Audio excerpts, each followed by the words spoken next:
Did it work? Oh my gosh, it did! Ah, there we go. Hello, everybody, and welcome back to another evening of Mouse Guard, the Eastern Marches. We're leaping back into our fantastic community campaign with Mouse Guard, and yes, we are the mice. We are mices. We are wonderfully tiny rodents. Let's go ahead and get us started with just a few explanations in case you don't know what the heck this is. This is a role-playing game called Mouse Guard. Instead of fighting dragons and all sorts of other magical nonsense, we are simply tiny mice who are aware that they are at the bottom of the food chain and strive to rise above that.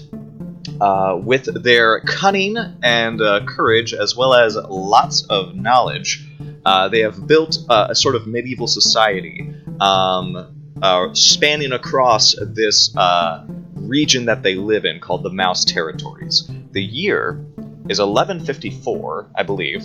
I haven't said that in a while.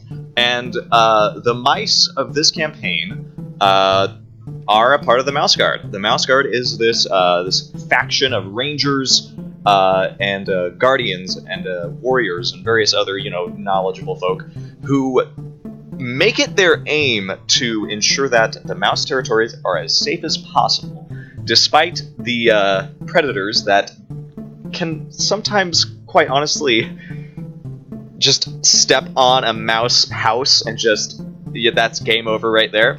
But not only that, they also have to contend with the seasonal changes, making sure that all the towns have enough food, that they are well fortified against the weather, as well as all sorts of other disasters that can sweep across the territories. But thankfully, we have a rather intrepid group today. Let's go ahead and just start the session, because we want to get down to the magnificence that is Tapper's Point. So, if all of my players, except for Gibbs, who will be coming back in a little bit, go ahead and tell us who your character is, what their fur color is, their cloak color, their belief, and go ahead and give us a rundown on what their time in Tapper's Point has been like this season. And let's go ahead and start with the oldest member. Well, not the oldest, but the longest playing, Miss Abby Gator. Tell us about Ida, if you will. Ida has been here a long time. Ida is a blonde fur. She has strawberry blonde fur. She is a gray cloak. She is an archivist, and her belief, which is still her belief, it's kind of hanging on a thread at this point, but knowledge is the strongest weapon for defense and progression. Therefore, we must learn all we can and make that information available to mice everywhere. So, within her time at Tapper's Point, it has not been a particularly good season for Ida. She was attacked by fire ants. She's got scars. Her library, which she has been building since day one, is no longer hers. It is under different organizational standards than hers. She has a sister, Ellie, who's running around getting herself into trouble. She is just not enjoying her time very much right now. And it'll be interesting because I don't think anything's set in for her. But stay tuned. We'll see what's going on. Well, most excellent. And then let's go to our second newest, because Gibbs is going to be the newest. But Dice Roll and Mama, tell us about Kestrel and what brought her to the eastern end of the territories, and what happened after. Okay, so I play Kestrel. Kestrel is a black mouse with a black cloak. She is incredibly uncomfortable in social situations. She's not a people mouse. She prefers being alone because her belief is a mouse alone is the safest mouse. But after the last mission that she was on, which was escorting a large family to Tapper's Point, which ended up getting some kids almost eaten, and it was kind of awful. And there were ravens and cryptic messages that the ravens were saying. Anyways, from that mission, she has kind of developed a secondary belief that all mice deserve safety at all cost.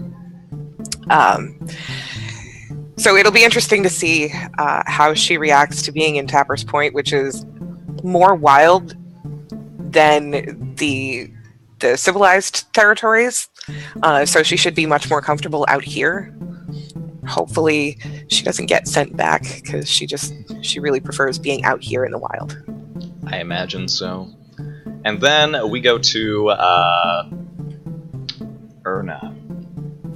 Well, I play Erna, and she's an interesting case. She honestly does really prefer the outdoors. She prefers the wilderness, being by herself, and enjoying that quite deeply. The one thing that still connects her the most is the fact that she adores making maps of the places she goes and the dangers there, mapping out migratory patterns and the locations of resources or possible predators, and carrying them back to possibly keep the mice of nearby villages and patrols safe. So she's a mottled brown fur color, and contrary possibly as she is now, her cloak color is a faded red. It wasn't contrary when she was a younger mouse when she received that cloak, however. Her belief is that the best laid plans of mice may go awry, but they're still worth laying, so she's a patient planner, essentially. And her instinct is that she tries to exhibit patience, back up, and avoid risks wherever possible. And she was part of the same party that went out and tried to bring that family back to Tapper's Point, and assisted with the recovery of the child at hand. So she tries to keep people safe, but she is a bit of a she's still kind of used to being alone and not necessarily tied to a specific village. So this is still new for her. Agreed. And we have one more player, but they are brand new to the wonderful game and world of Mouseguard. So they'll be getting a special intro once the magnificent Gibbs comes back. Until then, let's bring our attention to Tapper's Point. So for those who don't know, or those who just want a little recap, Tapper's Point is a very experimental new town that is emerging in the Mouse territories. Gwendolyn, seeing that the territories could do well to expand its borders, sought the aid of Guard Captain Arabelle and the patrol led by Quincy to help build this small outpost beyond the Scent border into a fully fledged town. And for the first season of Spring, the mice of Tapper's Point and the guards mice who were sent there to work to make this a reality went through some trials and tribulations. But the Scent border has been extended, and not only that, the town is well on its way to becoming a prime source of various goods and services. But it's still the furthest town eastward on the end of the map, which means the wild country is always at present, and there are many dangers that lie beyond. Tapper's Point lies within this large pine tree, and all three of you would be aware of the various goings-on in Tapper's Point, and currently there does seem to be several private conversations between some of the citizens, some of the older ones and some of the newer ones, about what will likely be a very telling town meeting. They have been pretty much, ever since the Scent border was extended, it meant this is a town now. It needs an independent government away from the Guard. And that means they have to make some sort of election. And ever since then, a lot of the residents have been talking.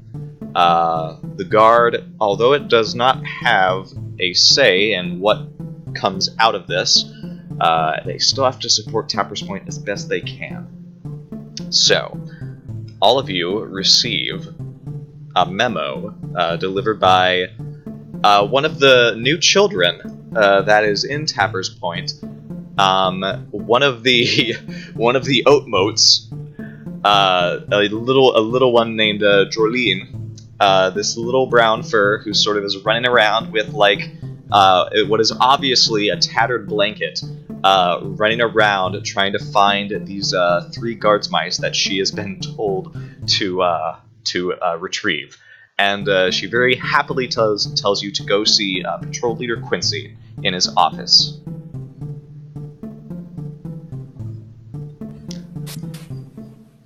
Now, do any of you have anything to say to each other as you start to make your way up, eventually meeting outside of Quincy's office? I don't think I've had the opportunity to meet It's very true. some members here, but I did accompany Kestrel, and I'll greet her again.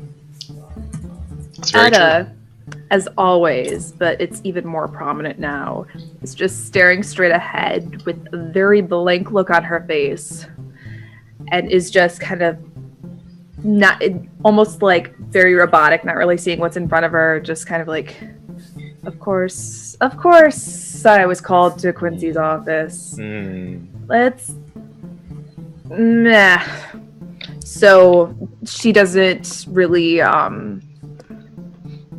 she doesn't acknowledge anybody else's presence as she approaches Quincy's office. Kestrel gives Erna a somewhat curt nod, and Kess is going to kind of look her over just to make sure that she's doing okay. And then she just stares at Etta, like just staring at her, because there's something familiar about her, and it's driving Kestrel nuts right now. And she's not ready to say anything yet, but she's just going to keep staring. So It could potentially be creepy. Yeah. So Ito was fairly recently scarred, you mentioned? Yes. There's what looks like some bites from small insects that have just ravaged her. They're healing, but they looked severe from when she got them. Yeah.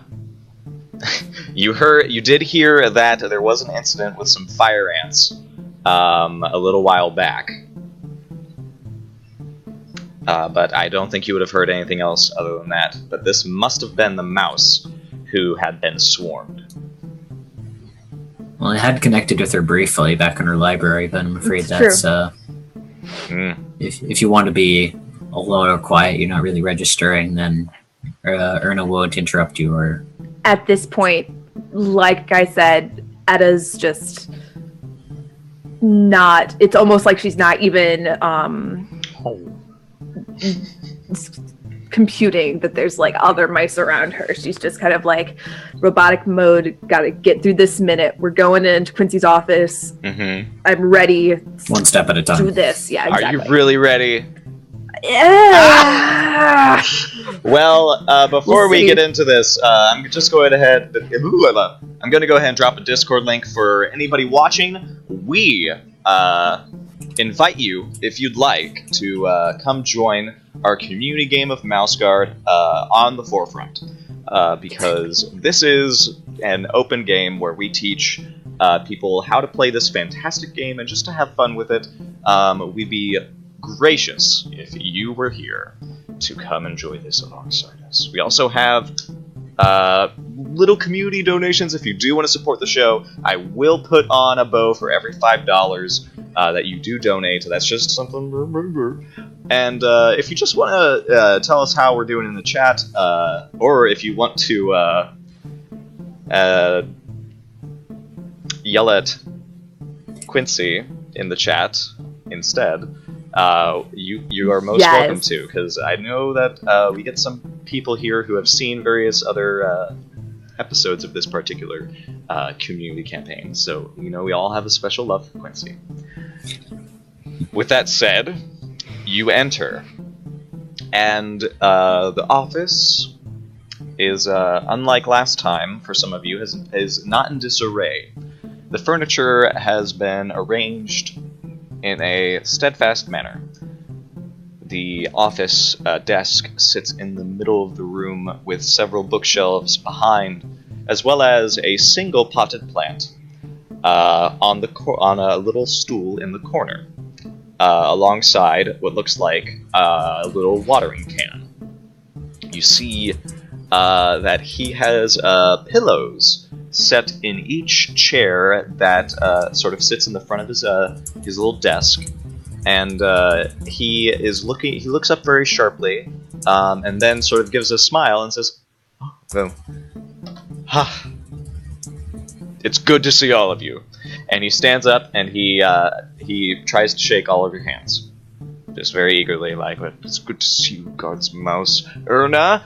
Yes, and he sort of gives you a deep bow. Kestrel says, "Miss Kestrel, I've heard many things about you from the report that was sent to us from Lockhaven. We're looking forward to having you here." Thank you, sir. And I look forward to serving. And he is a gray mouse. Oh wait, let me double check that. I know he definitely has a purple cloak, but he is actually a dark brown furred mouse who it's very sleek. He keeps himself well groomed. And he gets to you, Ida, and sort of if you let him, he'll take your hand and just sort of pat it with his other and say, "Miss Ida, I'm very pleased to see you in my office again today. I'm hoping you're ready for what lies ahead." Yes. Excellent. And she pretends kind of to smile, like the little, like she's lifting her lips, but there's no. Well, let's begin, shall we? And suddenly, a motorcycle. He gets on his motorcycle and goes on the mission. It's always Quincy's motorcycle. Isn't it though? I want that to be Blaze instead. Yeah, no, right. So, he sits down and he's Johnny Blaze, the Ghost Rider. Oh. Oh man, I have to start getting quotes from that so I can do it in the Blaze accent. Oh my god. So he sits down and he sort of spreads out the map in front of him, and he sort of taps it right here, just a little ways above Tapper's Point. And he says, "Now this is going to be an interesting little conundrum. We were supposed to have a new family moving in very recently, actually. But it turns out these mice from Rustleaf have already started building, or rather renovating. Here's what's happening." And he sort of makes a circle and says, it turns out there's actually what looks like a large living space up here. To my dismay, they have claimed it for themselves. Because there are no land permits to be drafted, I'm assuming once they fully move in there, it will be theirs. Which is good, because to be honest, I couldn't tell you how to make a mill house in Tapper's Point currently. As such, we are looking forward to having a mill house to grind away those rather heavy cost to get the grain that we need to make the Gabkroon. And Gabkroon, if you don't know, is a very popular bread that it used to be only made in Lockhaven, but now it is sort of like the must-have Lambus bread for this section of the territories. It is legitimately one of the most delicious and long-lasting items this side of the territories. And he says, "Now, this family, as I understand it, is a family of 7. 2 very old mice, 3 children, and 2 lady mice, who are going to be moving in here. Now, as I understand it, the older mice and the children are going to be escorted here from Lockhaven. They appear to actually live in another town. But it does appear that the two ladies... let's see. Yep. He gives a nod and says, the Wiltfauer family, Miss Citrine and Amber, are going to be building a mill house right into this little abode that they've discovered. They've apparently already been there for a few months, to our surprise. Apparently our patrols haven't discovered this particular dwelling. We'd like you to fashion a road and blaze a trail to them. We want a very quick access in case they require our aid, and ensure that this large dwelling is safe. I know they say they've been sprucing it up, but I'd rather have someone with the know-how to ensure that it is safe from predators, especially on this side of the territories.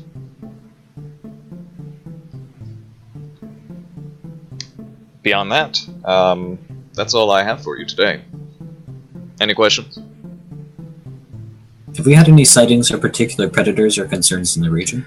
For now, I actually do believe we'll probably have some trouble with predators that are not as deterred, or that are natural in our section of the territories. I expect some nosy creature has no doubt tried to make this dwelling its home.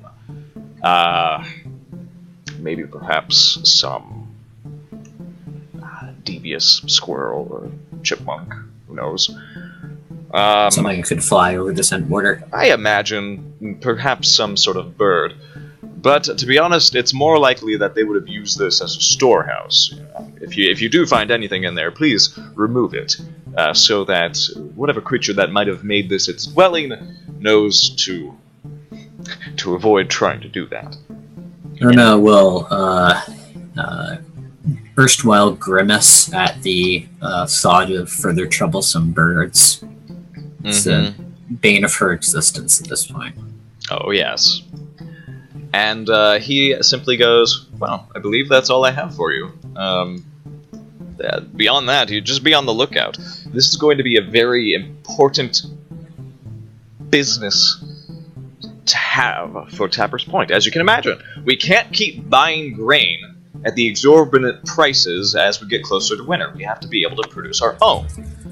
Please be cordial and well-meaning when you meet the Wiltfauer family. Would Of there course, be sir. Thank you. a reason not to be cordial? It seems like you're expecting. I'm just rather upset that they staked a claim in this before we really knew it was there. We should have rules for this, but as you can imagine, there are some things that are not tied down in what few laws that we have running right now. The proximity of Tapper's Point is easy enough. Anything beyond that is beginning to be troublesome. All right. Yeah. But beyond that, I believe you're dismissed. Erna will leave and wait outside the door for the others to regroup. All right. Kestrel, you good? Absolutely. All right. Out of side note, the one pot that he has, or the one plant he has in the pot, what is there a specific plant or perhaps a certain color that He seems to have placed, quite literally, what looks like just a collage of cut-up leaves that he's sort of like fashioned together, almost like a wreath, that's attached to this one stem of particularly blue. You imagine it's some sort of flower whose petals have been plucked, and he sort of tried to make this a very odd art collage, and he still waters it for some reason, but yeah. Thank you. That's all I needed to know. Ida, he does sort of give you a moment and say, Ida, could I speak with you a moment? As her back is towards the door, she takes a deep breath. Of course. And I turn back around and face Quincy. So, as you can imagine, Tapper's Point is in a bit of a excited state right now. We've got lots of new families moving in, and not only that, we've got quite a lot of developments. There are going to be positions here that need to be filled by, I'm sad to say, mice of the territories. As I understand it, one of those positions was recently filled at the library. Yes, it was. You have my deepest apologies. I understand how that feels. And I won't dwell on this very long, but I just wanted to offer perhaps a little collaboration. You can tell at this point she's trying her best not to look Quincy in the eye because damn it, she has a grudge on Quincy, and here he goes, acting so goddamn sweet. Mm-hmm. It takes a collaboration. Yes, I understand how it feels to build something from nothing, to watch it grow, and I will say I'm thankful that it has not been wholly taken away from me as of right now, but I want to use what has happened to you as a lesson. And I want to make things right for you. I intend to run for a mayor office for Tapper's Point. This means I'll be retiring from the Guard. I'll be writing Gwendolyn my letter of resignation very soon. And as such, I will be campaigning. I will be running town halls to see what the people of Tapper's Point truly want, and how I can provide it for them. I've worked here as the administrator of various business practices and duties ever since this was a mere outpost, when we had less than 5 mice living here.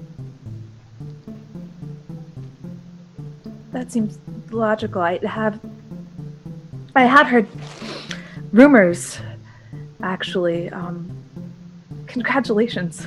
Well, thank you. It's a long time coming. But if you feel the Guard is perhaps too much of a weight for you to bear, I will certainly be happy to create a post for you here at Tapper's Point. As the head librarian, if such a position would be beneficial to you. She closes her eyes, and Ida takes a couple of deep breaths. Thank you, Quincy.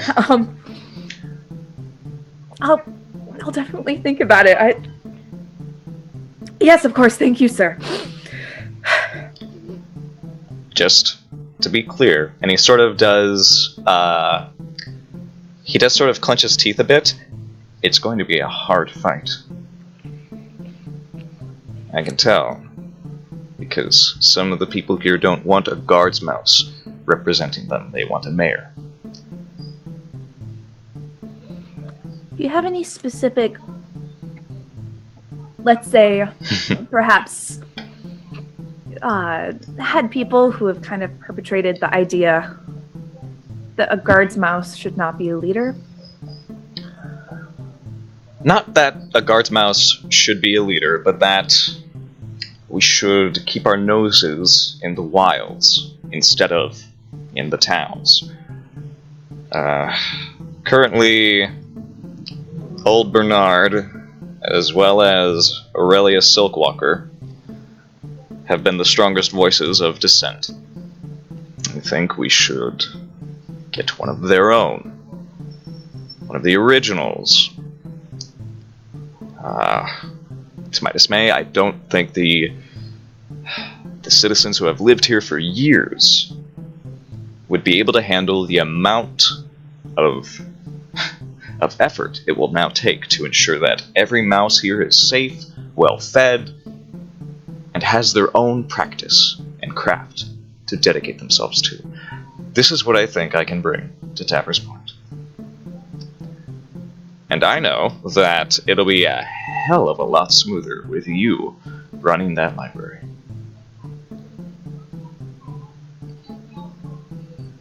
If you feel now is not the best time,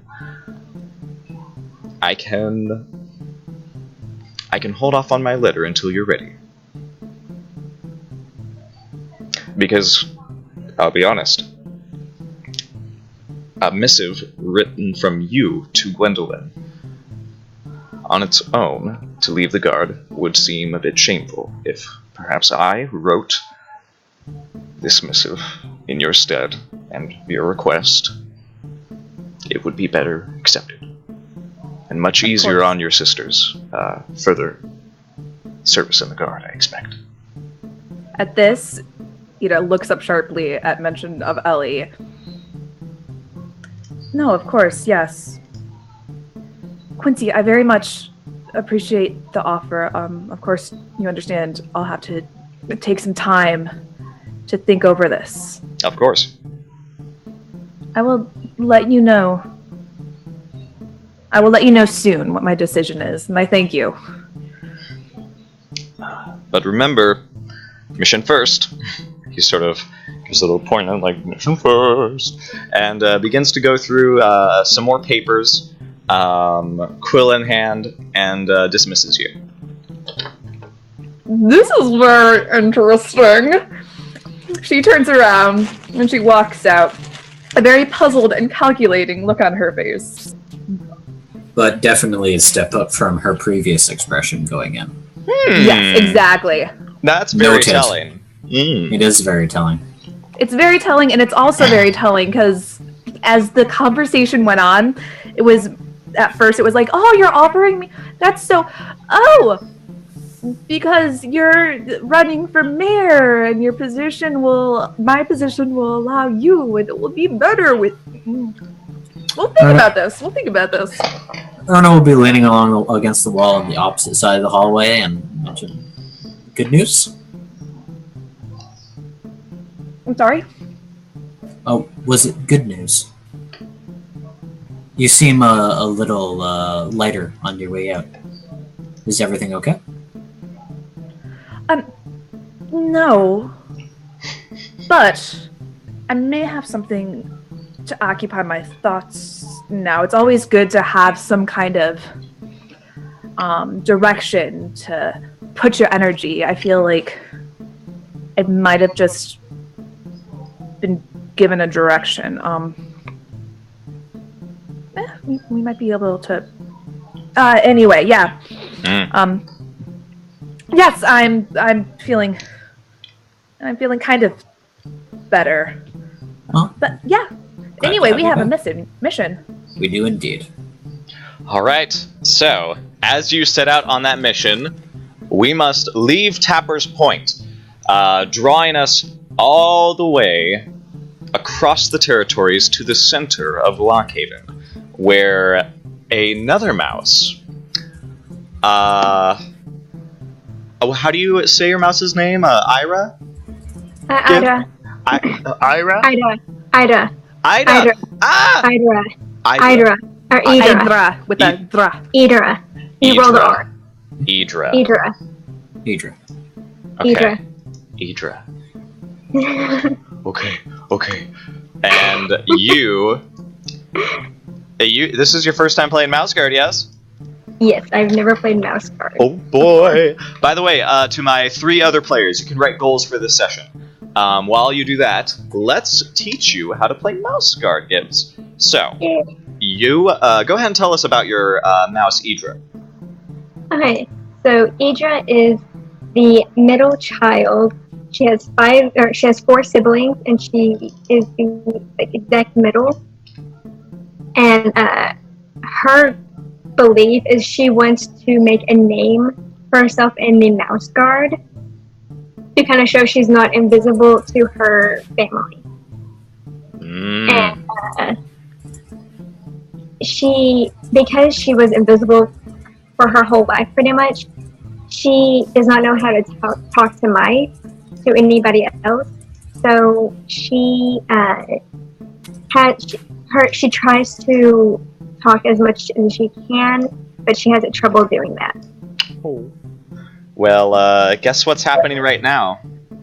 What's happening? You're going to see the matriarch. The Mouse Guard is led by Gwendolyn, a blonde fur with a cerulean cloak, and she is basically the leader, the general, the most powerful individual within the Mouse Guard in terms of authority. And as always, she summons a patrol or a mouse for a mission. And this, I think you've always had a patrol to go into her office with. This is probably the first time that you alone have been summoned into her office. And entering it, you are met with a dazzling sight of several scrolls, books, and a large, brimming pot of dandelion tea, always at the ready for Gwendolyn's very tense job. And you see the large table in the center of this room has on it a large and tremendous map of the territories. You also see there are various mouse tokens representing patrols here and there, sort of to let her know who is serving in what region. And she looks up and gives you a nod of recognition and says, "Ah, Idra. I'm glad to see you. Good morning." Good morning, Gwendolyn. Come here, please. I need to show you something. And she sort of like motions you to come on her side of the table just so she can guide your focus. And you see she draws your gaze towards Tapper's Point, which is way over here at the eastern end of the territories. And she points there saying, "You've heard of Tapper's Point, haven't you?" And you have. There's been a lot of the rumor mill is fluttering with various tales from Tapper's Point. Some say it's been an incredible success on the matriarch's part, turning what once was an outpost beyond the scent border into a thriving community. But others are a bit more disparaging, saying, well, the mice who go there, they live a terrible service. And some risk life and limb, mostly limb, serving here in the region beyond the scent border, the wild country. What do you think of Tapper's Point? This place that is sort of settled in the wild country, where mice do not go, or who dare to tread. She believes that it is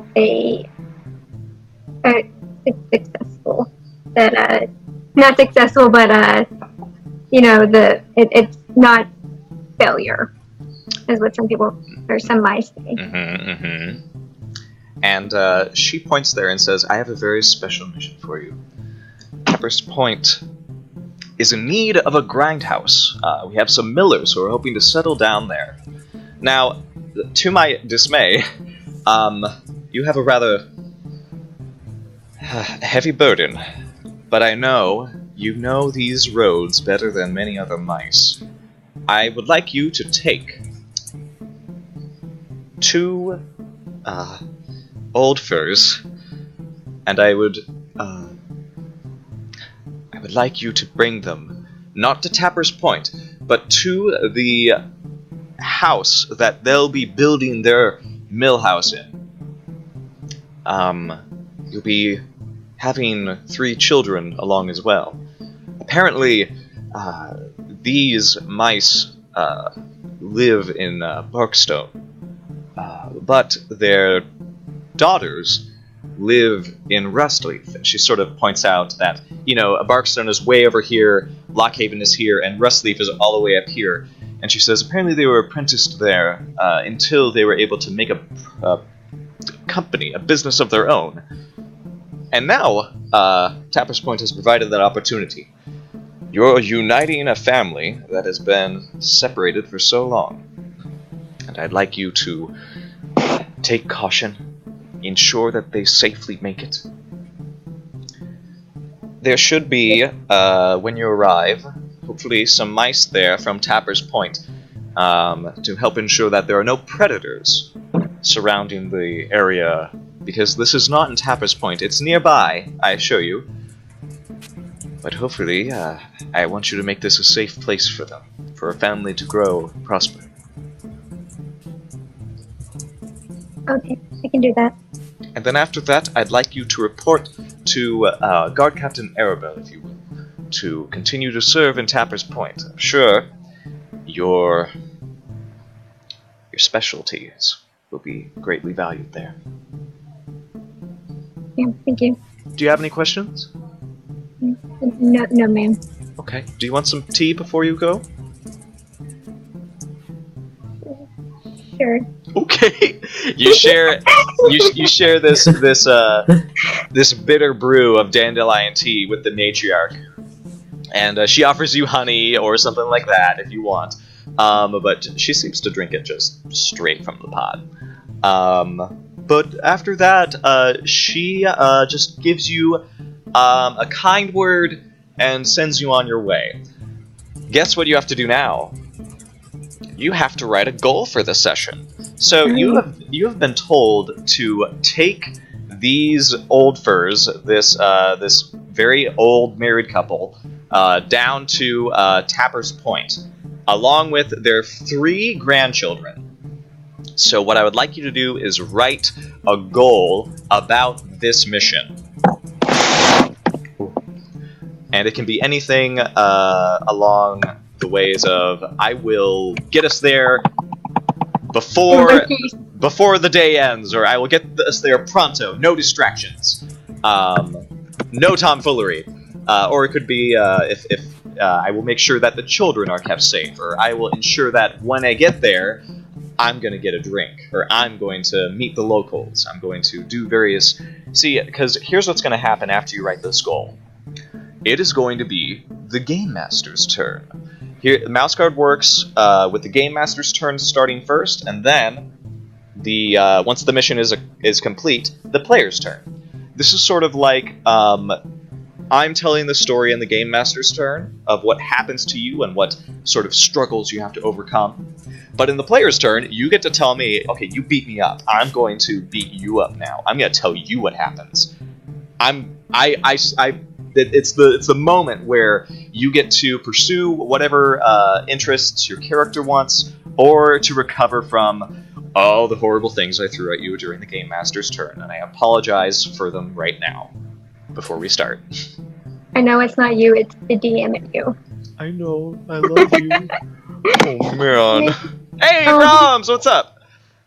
And Gekitsu, I hope you're doing well after your furious workout. So, do you have a goal for this session?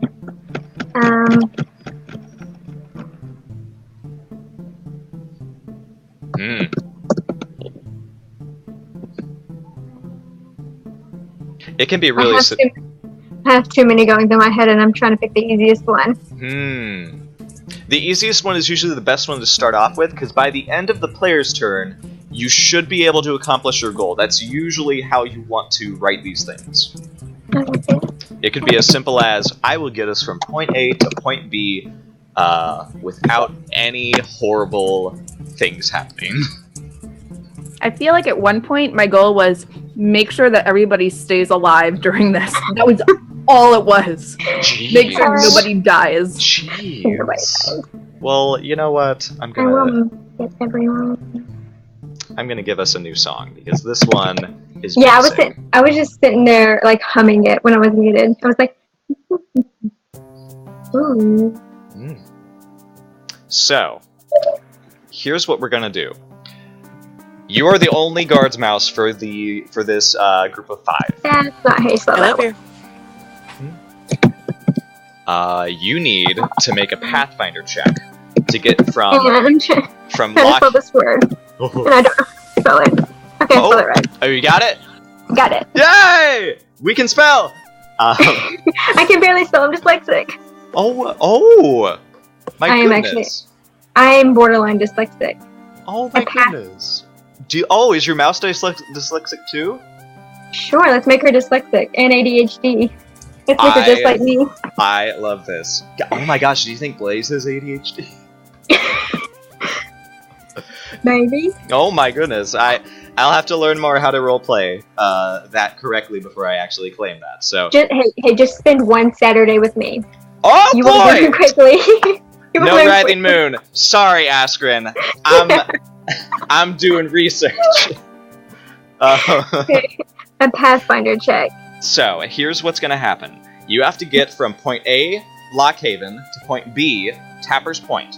It is a long trail, so here's what you need to do. You need to roll your Pathfinder. What number do you have in your Pathfinder? 5. That is the best I've ever seen. So I see your face, okay. I want to see his face. What's your face? He was just like. yeah. You have 5 6-sided dice that you will be rolling for this test. So here's what I'm gonna do. I'm gonna show you a little thing. Do you see the dice roll copy and paste? Yes. Okay, copy the /R D6 greater than 4, and you'll be copy pasting that in the chat box. Here's the thing. You have 5 dice, so normally you would put 5 in front of that D6. Mhm. But here's the trick.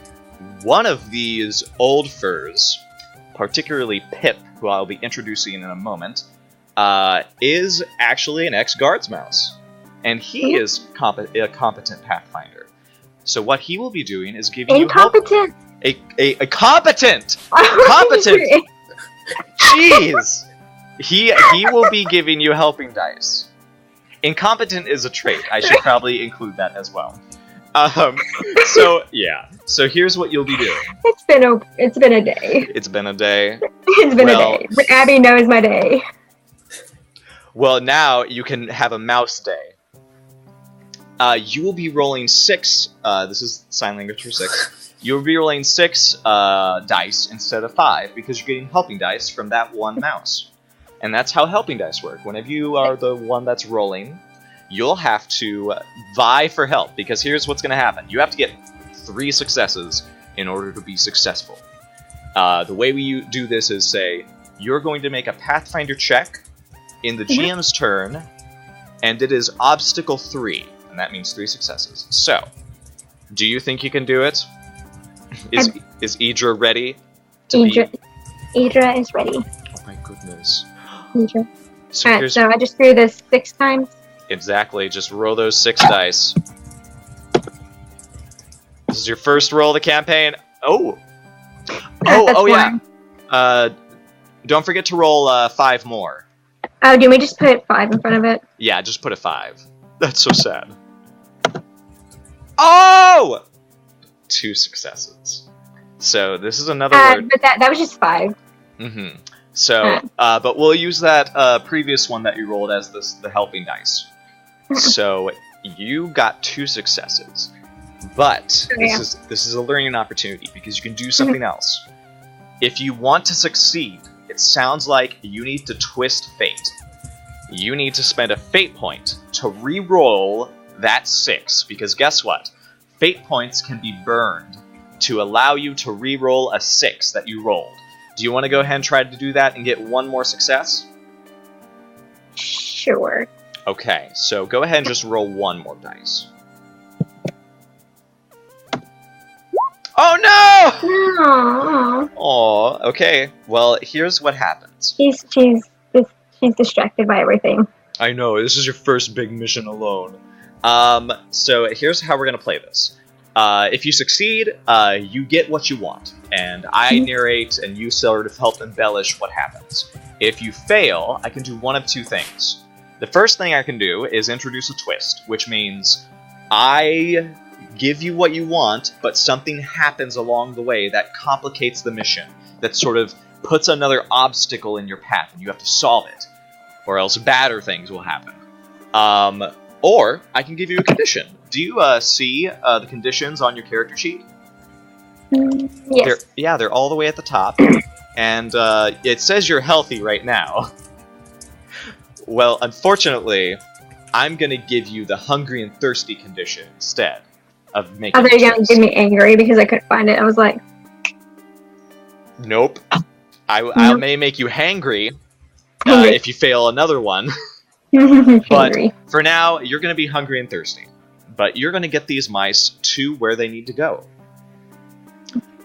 So as you leave Lockhaven, you meet these 5 mice. There are 2 old furs. Both of them are gray, but one of them sort of is a little darker than the other. And they introduce themselves to you as Pip and where? There they are. Winston and Pip. And Winston is the darker of the gray furs. And they both look at you with sort of like an assessment. And say, well, are you the one who's going to be letting us traipse around the territories? Yes, it's me. And the second one goes, oh, well, don't be so judgmental right now, Winston. Hello, my name is Pip. It's good to meet you. And he sort of It's nice to meet you. shakes your hand. And you see that there are 3 little mice in the cart that they are dragging along, full of their lives, basically. And these 3 children just sort of look over and sort of like watch you with wide eyes. And they're all sort of different amalgamations of brown. And Winston sort of goes, well, you get back in the cart, you 3. Don't want any falcons to come down and snatch them. And Pip goes, don't mind them. They'll behave.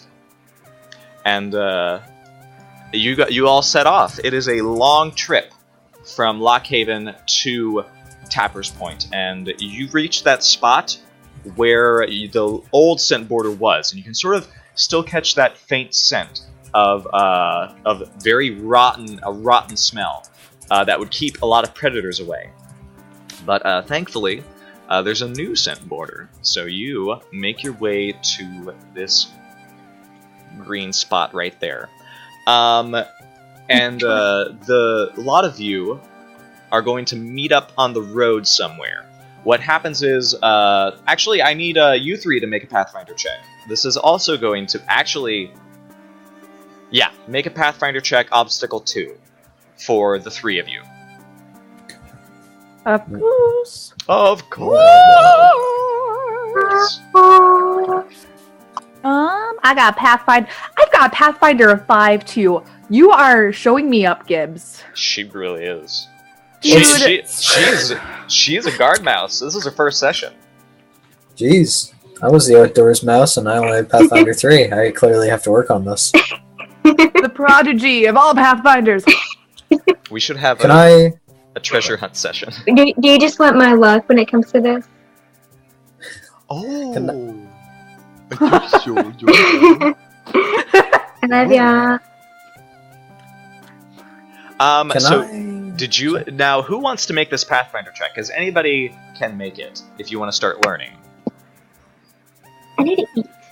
I was about to say, if anybody wants to get more points in Pathfinder, please go for it.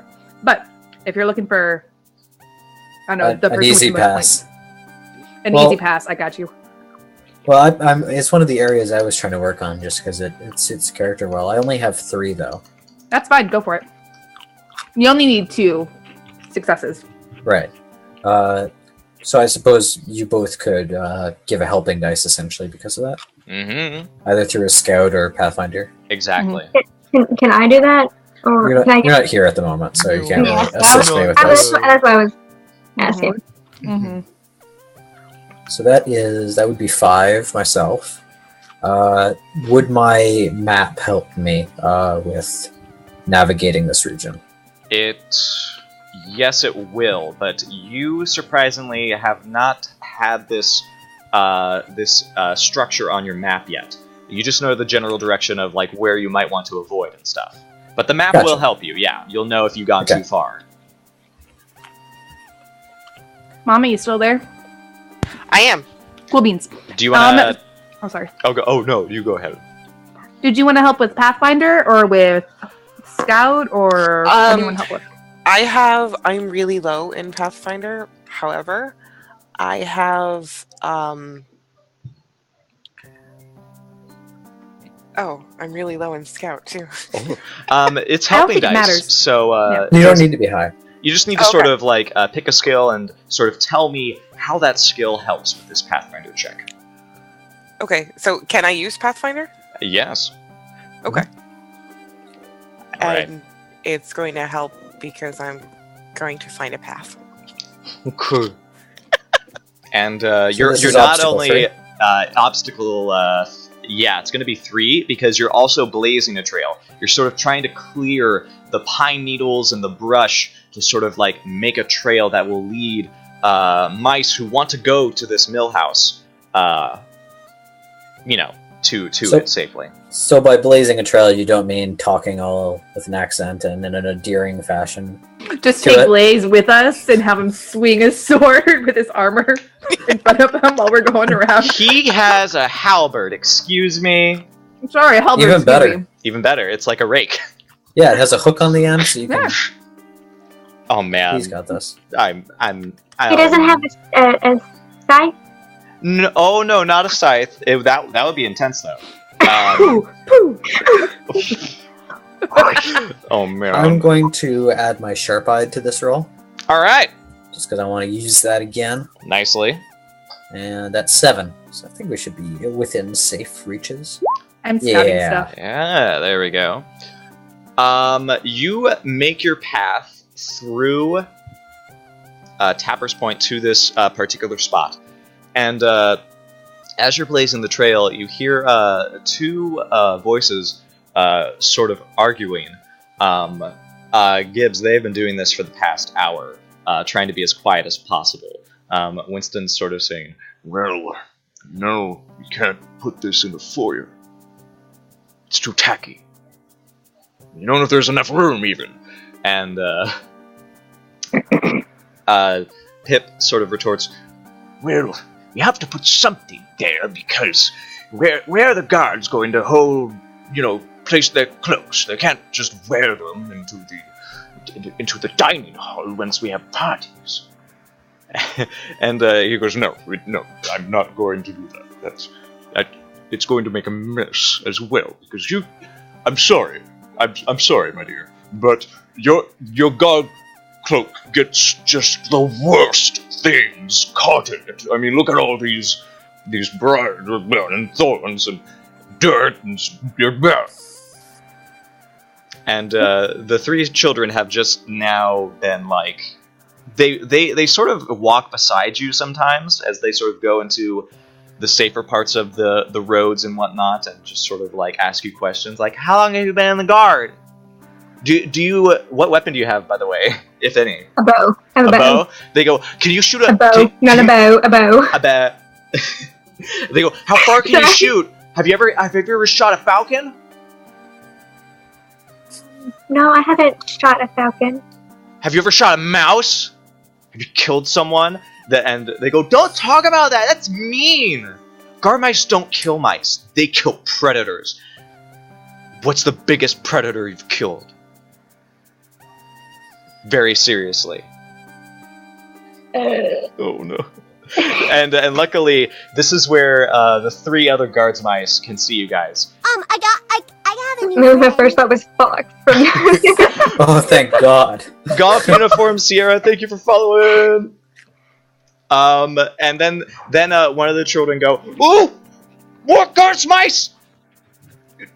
kill him! And it grabs a stick and runs over and starts like growling like a bear. I go and like kind of she goes and picks them up. I'm like, no, let's not do that. As they That's how she would have handled her younger Oh my god. siblings. if they get close enough, I was about to say, if the kids get close enough with the stick, I'm gonna start cowering like, oh no!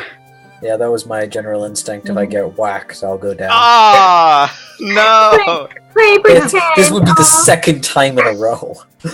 Yeah. How does this keep happening to you? These powerful children.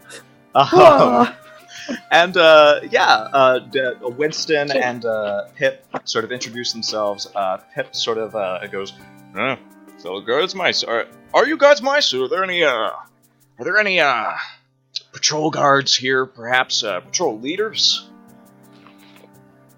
Not in our present company. I'm a patrol guard. Kestrel just kind of goes.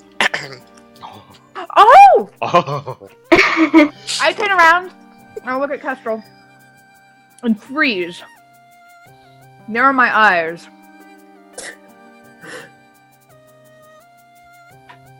And I don't say anything yet. oh. Is this a staring contest? Roll will. Roll. Oh god. Who wins the staring contest? Who wins? Erna will mention that she was a patrol guard as well. And Pip sort of turns to Winston and says, Well, you see, I told you that they would send some of the best for us. This is a good place. I told you, Tapper. You should not listen to those rumors. and Winston goes, I'm simply looking out for the little ones. We are practically beyond the scent border right now. and you all are going to guide them to the abode. And upon arriving there, you see that it was covered in ivy, Erna, and this is sort of why you probably missed it at first. It's sort of like built into this small curve under one of the trees. And the ivy makes incredibly good practical a practical cover for it. But you notice that there appears to be another structure being built. It's sort of like in a clearing. You're not in the pine forest anymore. You're sort of in what is more like a place where the wind will be able to come down and sort of like breeze against this this structure, this windmill that is being constructed. You can see it because there are two mice. One brown fur and another of a lighter shade, sort of in the grass with a long, what looks like a piece of the windmill that's being like stretched with the cloth, sort of attaching it with what looks like sort of like a sewing kit or some big heavy clamps. And they look up and they see the lot of you coming down, and you see they start talking to each other, and there's one waves the other away. And she comes down and just holds out her arms and says, "Well, welcome. How are all of you doing? How is the travel? Oh, gracious." And she sort of walks down, clearly exhausted, but you see her spirits are lifted at the sight of the three children, who all of them immediately run ahead of you, screaming at the top of their lungs, "Mom, it's so good to oh my gosh!" And she goes, "Oh, look at all of you! You're massive! Oh man, I don't know if that house is going to be big enough for all of you."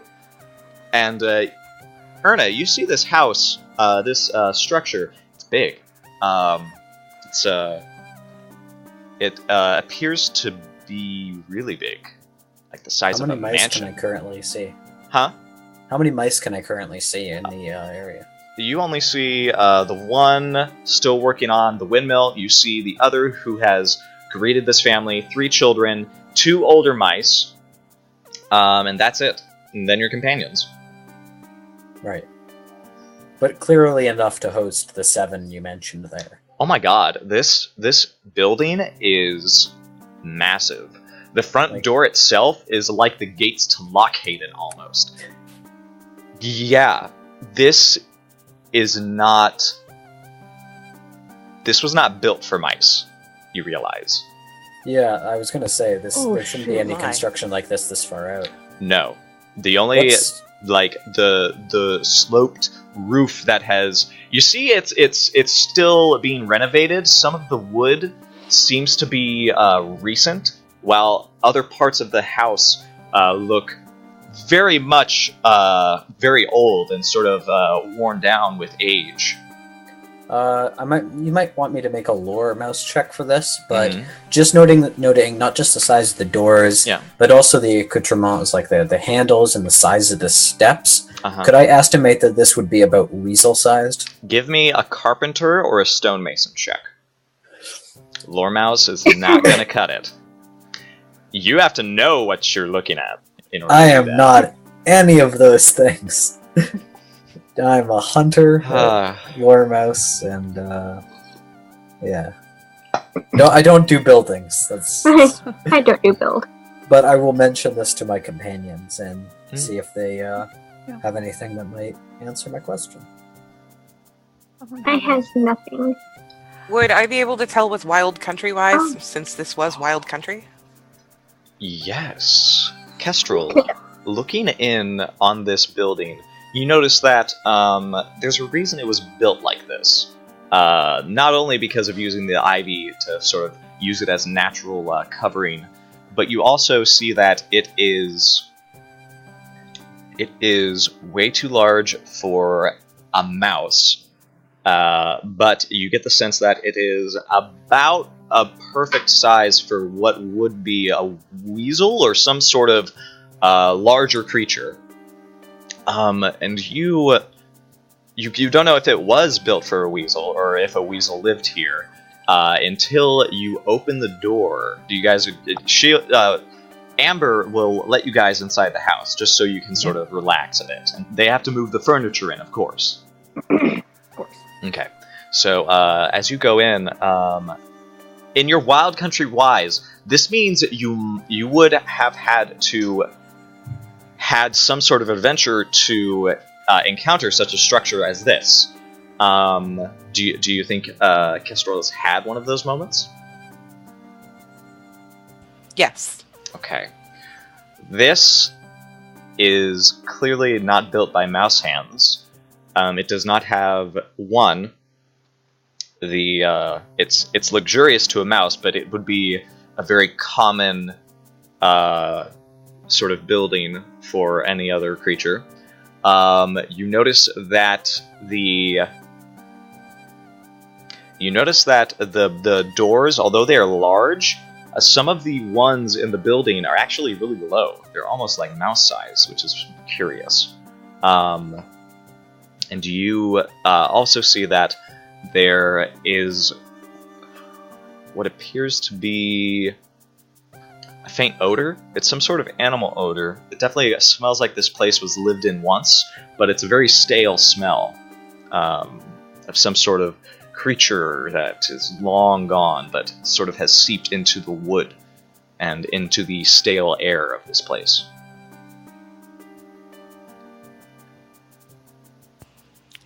I'm going to share my opinions on this with my squad.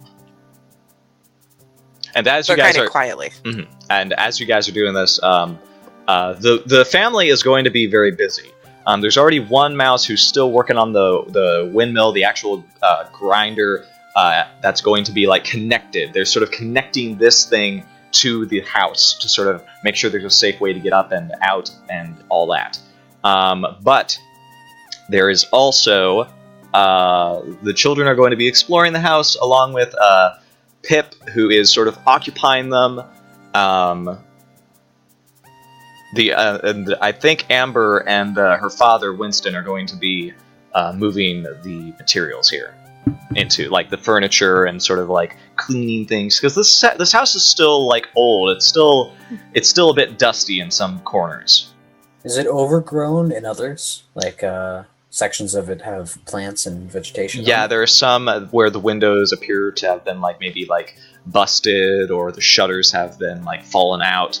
And some plants have sort of like taken root, but they've actually sort of weeded the grounds around this place. So it appears to be at least it's livable, but there's still a lot of work to be done from the looks of it. Could I estimate how old some of those plants are that have clearly taken root in the building or dependent on the building? Do you have carpenter or stonemason? They're just plants. They are just plants. Do you have... Okay, in that case, do you have harvester? No, fair enough. I do not. Oh, man. I'm wondering what sort of skill would be helpful here. With survival? No, never mind. Survivalist might. That was my guess. Survivalist might. It's going to be a more difficult check for survivalist. It will be more difficult. Obstacle 4 for survivalist. Well, I only have the 3, so... I As have 2. Amber and Winston are like bringing stuff in, I am so sorry. I just realized I didn't introduce myself. My name is Etta from the Mouse Guard. Is there anything we can help you with bringing in? Winston sort of gives you an answer. Yeah, there's some of the longer pieces. They're gonna be very awkward getting through the doors. We want to furnish, and He sort of like gives you guidelines on where to put stuff. Yes, of course. Mhm. And as we're kind of going in and out, I try to make conversation like, this place is magnificent. How did you find this? You didn't build all of this, did you? At this point, Amber speaks up and she says, "Yeah, we oh man, it was quite a find. Me and Citrine were after we got married, we were looking around for a spot to put the mill, mainly because." You know, Restleaf already has its mill and already has mice working there. We sort of wanted to strike out on our own after we finished our apprenticeships. And we didn't want to go work for, I don't know, Port Sumac or Dark Pine. No. No. Oh, Lone Pine, I'm sorry. It's just, we heard about Tapper's Point. But we know that wasn't the best place for a mill. Otherwise, we would be pushing the grinder all day, and that's just exhausting. And also, we wanted a good place to raise the kids. I'll be honest, we know we don't want them to have, we want them to appreciate nature, I feel like. Not only that, it'll be a good place for these 2 old fuckers to age out and die. And Winston goes, You know, I would rather Pip die in a blaze of glory than waste away on a front porch somewhere, honestly. Or else... As long as he's not suffering. I mean, place of glory, yes, but that would be quite sudden. Maybe like... I mean, 40 years in the Mouse Guard, you would think it would have done him in. No, he has to make promises of taking care of me, and you can see I'm perfectly fine. And he sort of is like hoisting a chair to sort of like show you how strong he is. Yes, of course. And he says, you know, where's his cloak? You should really see the old thing. And he goes back to go look for it. And Amber just sort of like shakes her head and says, "Yeah, that's those 2. They've been doing that for forever. They're really good with the kids. That's why we wanted them to grow up, you know, out here, not while their mothers were slaving away in a busy metropolis." Makes a lot of sense.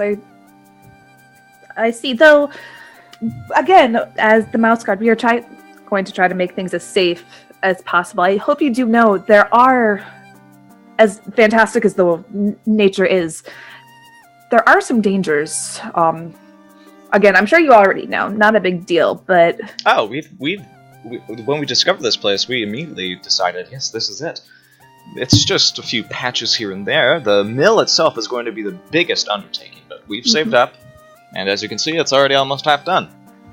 Do you know who it belonged to before? I don't know how long it had been abandoned. It doesn't even look like a mouse house, to be totally honest. Honestly, it's big enough to be a mansion. This place is amazing. Have you ever run into any problems with local wildlife since you moved in? Well, they've had a few blue jays take roost.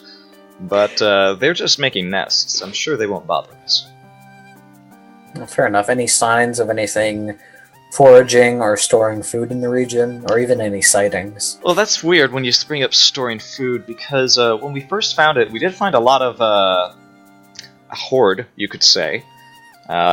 Seemed to be some shells, lots of acorns and nuts, that sort of thing. Oh man, that room was a mess.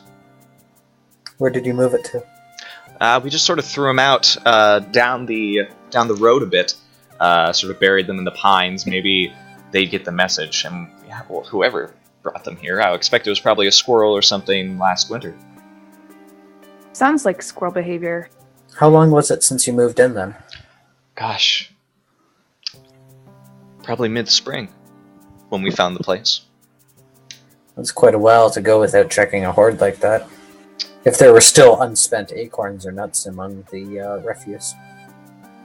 That's true.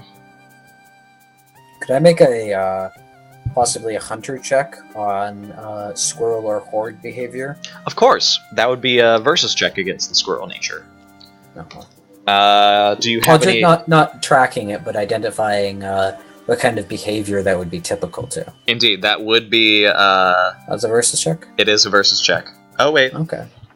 Yes, to sort of understand their nature, that would be... Oh, wait. Let me double check this. No, it's actually just obstacle 2. Oh, wait. Sweet. I'm going to say obstacle 3. Oh. Do you have any helping dice for this? Do I? Do you? Survivalist help? Survivalist... Maybe. Okay. It could help. Tell me how it helps. I'm trying to think of the words, and they're not coming to mind. Could help with the word. Excuse my language. That's okay. I said I said these old fucks should die in this I know, but beautiful I don't know house. That was the best. Happily. Could others proffer possible explanations for how the skill would work into it, or? Survivalist could help because as a survivalist, you kind of need to know the area. Mm-hmm. And to know the area, you need to know the animals in the area and how they interact and how they move and forage. And that could help with how they hoard and how they store their food. I think that can work. I'm going to say tentatively that can work. Are any of you going to have any more helping dice to give, however? Can I maybe use my archivist? Because if I read about maybe a certain animal familiar to the region that would use or storage away acorns or something this time of the year. Yeah. I feel like that would be very helpful. Don't give me that look. I can tell that look. Should I give the helping dice? I really want to say no, but in this instance, okay. But you're telling me you have read text explaining the habits and qualities of a squirrel. Yeah, that's a pretty far stretch. Especially from Port Sumac books. True. Or maybe it was earlier in your life. I don't see having a big... This sounds more like a wise than the archivist skill, honestly. I have Corbin wise. If they were crows, I could totally... Do crows store acorns in certain places? I'm not sure if they store nuts, but they do store, like, baubles. Sure, behaviors regarding hoards and such. It could be, but I don't think it'll help with this test, Sam. Yeah, I don't think I got anything. Yeah. Edith's just in the background, like, it was crows! Did you know the scientific name for squirrel translates to shade tail in ancient Greek? No. No. Did Stop. you know that? Did you know does, that? For the record, it does. Security does translate to. Shut up. There's an old folktale about squirrels. Alright, just random fact. Not squirrels. Crows actually do have they do grab acorns from time to time to put in the net. Okay. It's possible. But no, Maybe- that's just okay, like how about just this? random facts. You can help Random with facts. Corvid Wise to sort of help try to distinguish whether this is a crow horde or a squirrel Not horde. a quarter. Squirrel. A quarter. I feel like for this, what I'm gonna say is I'm going to say Ida can very confidently be like, I don't believe that this is a crow horde. This From underground Cord, from my nest inside of a Corvid building belongs to a bird. From We've my reached vast an knowledge. accord. Yes, We've reached an accord. Accord. a crowd. Can I apply my Mama, bird wise? Mama, is Kestrel helping with this somehow? I'd like to, but like I have nothing. Like Hunter? yeah, I do have Hunter. Do you want to help with Hunter? Yeah. Okay. All right, buddy. I have obstacle 3 here for you. Go ahead and lay it on me. I'm guessing since I don't have anything regarding squirrels on my map, that does not give me a bonus. No. There's just tiny squirrels on the map. This is where the squirrels are. This is where the squirrels are not. Well, how far they might be from the sword if I had like their ranges and regions. Okay. Give me that roll whenever you're ready. Oh, 3 successes. Oh, buddy.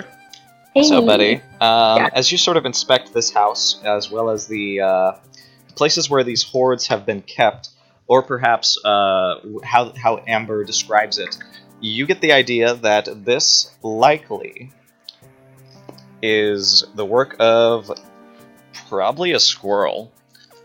And you get the sense that the squirrel's nature works in tandem with this. This isn't a ground squirrel because, number one, they would burrow underground.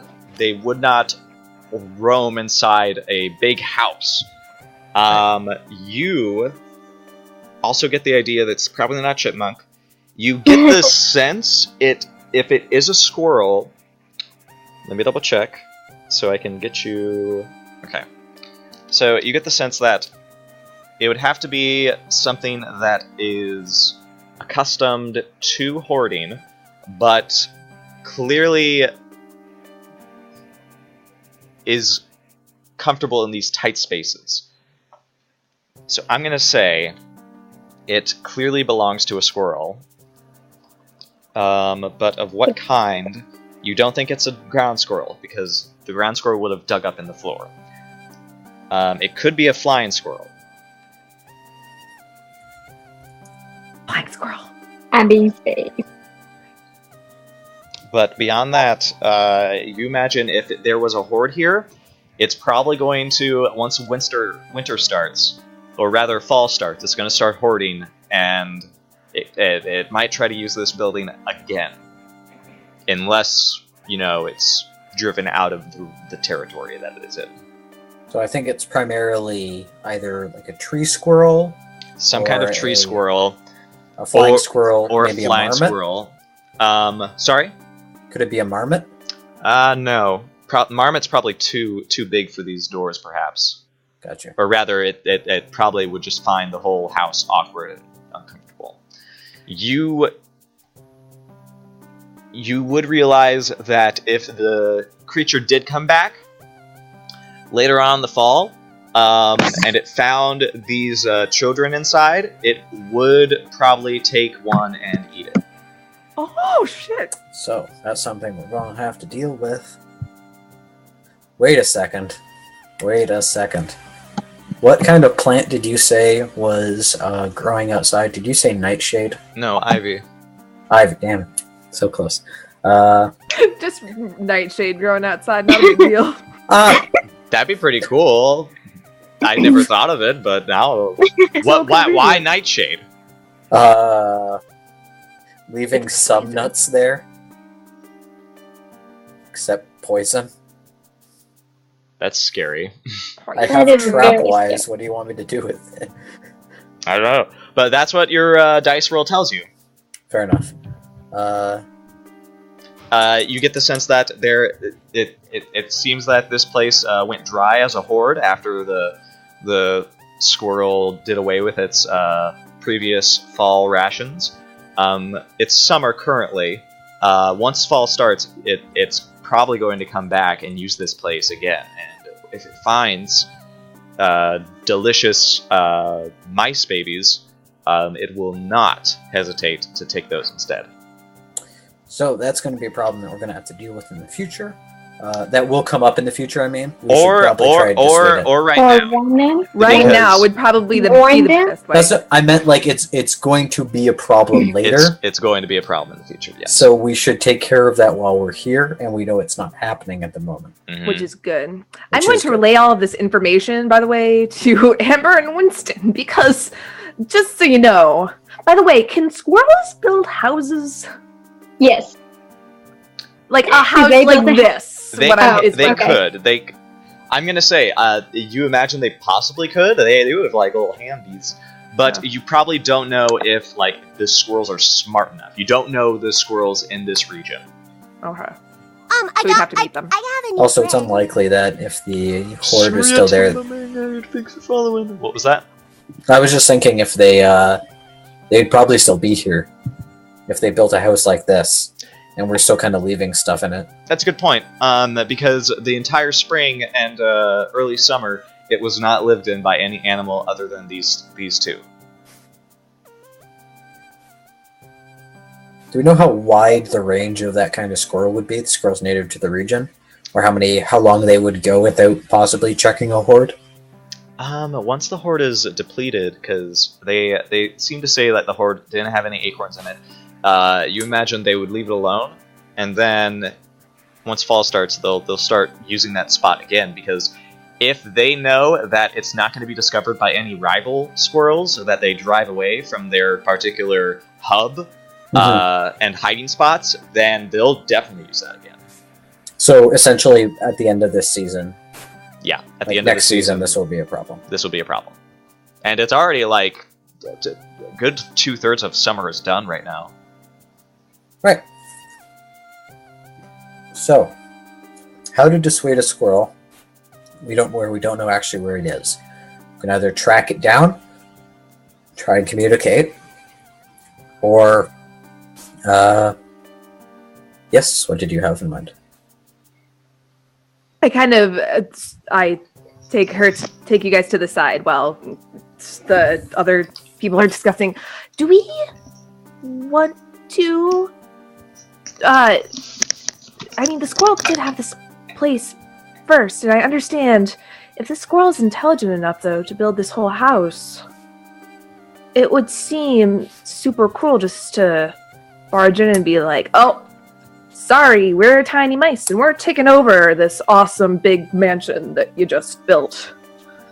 It struck me as if they abandoned it. There isn't really that much to suggest that the squirrel would still live here if they did make it. I don't think there's anything here suggesting to their winter. Plan.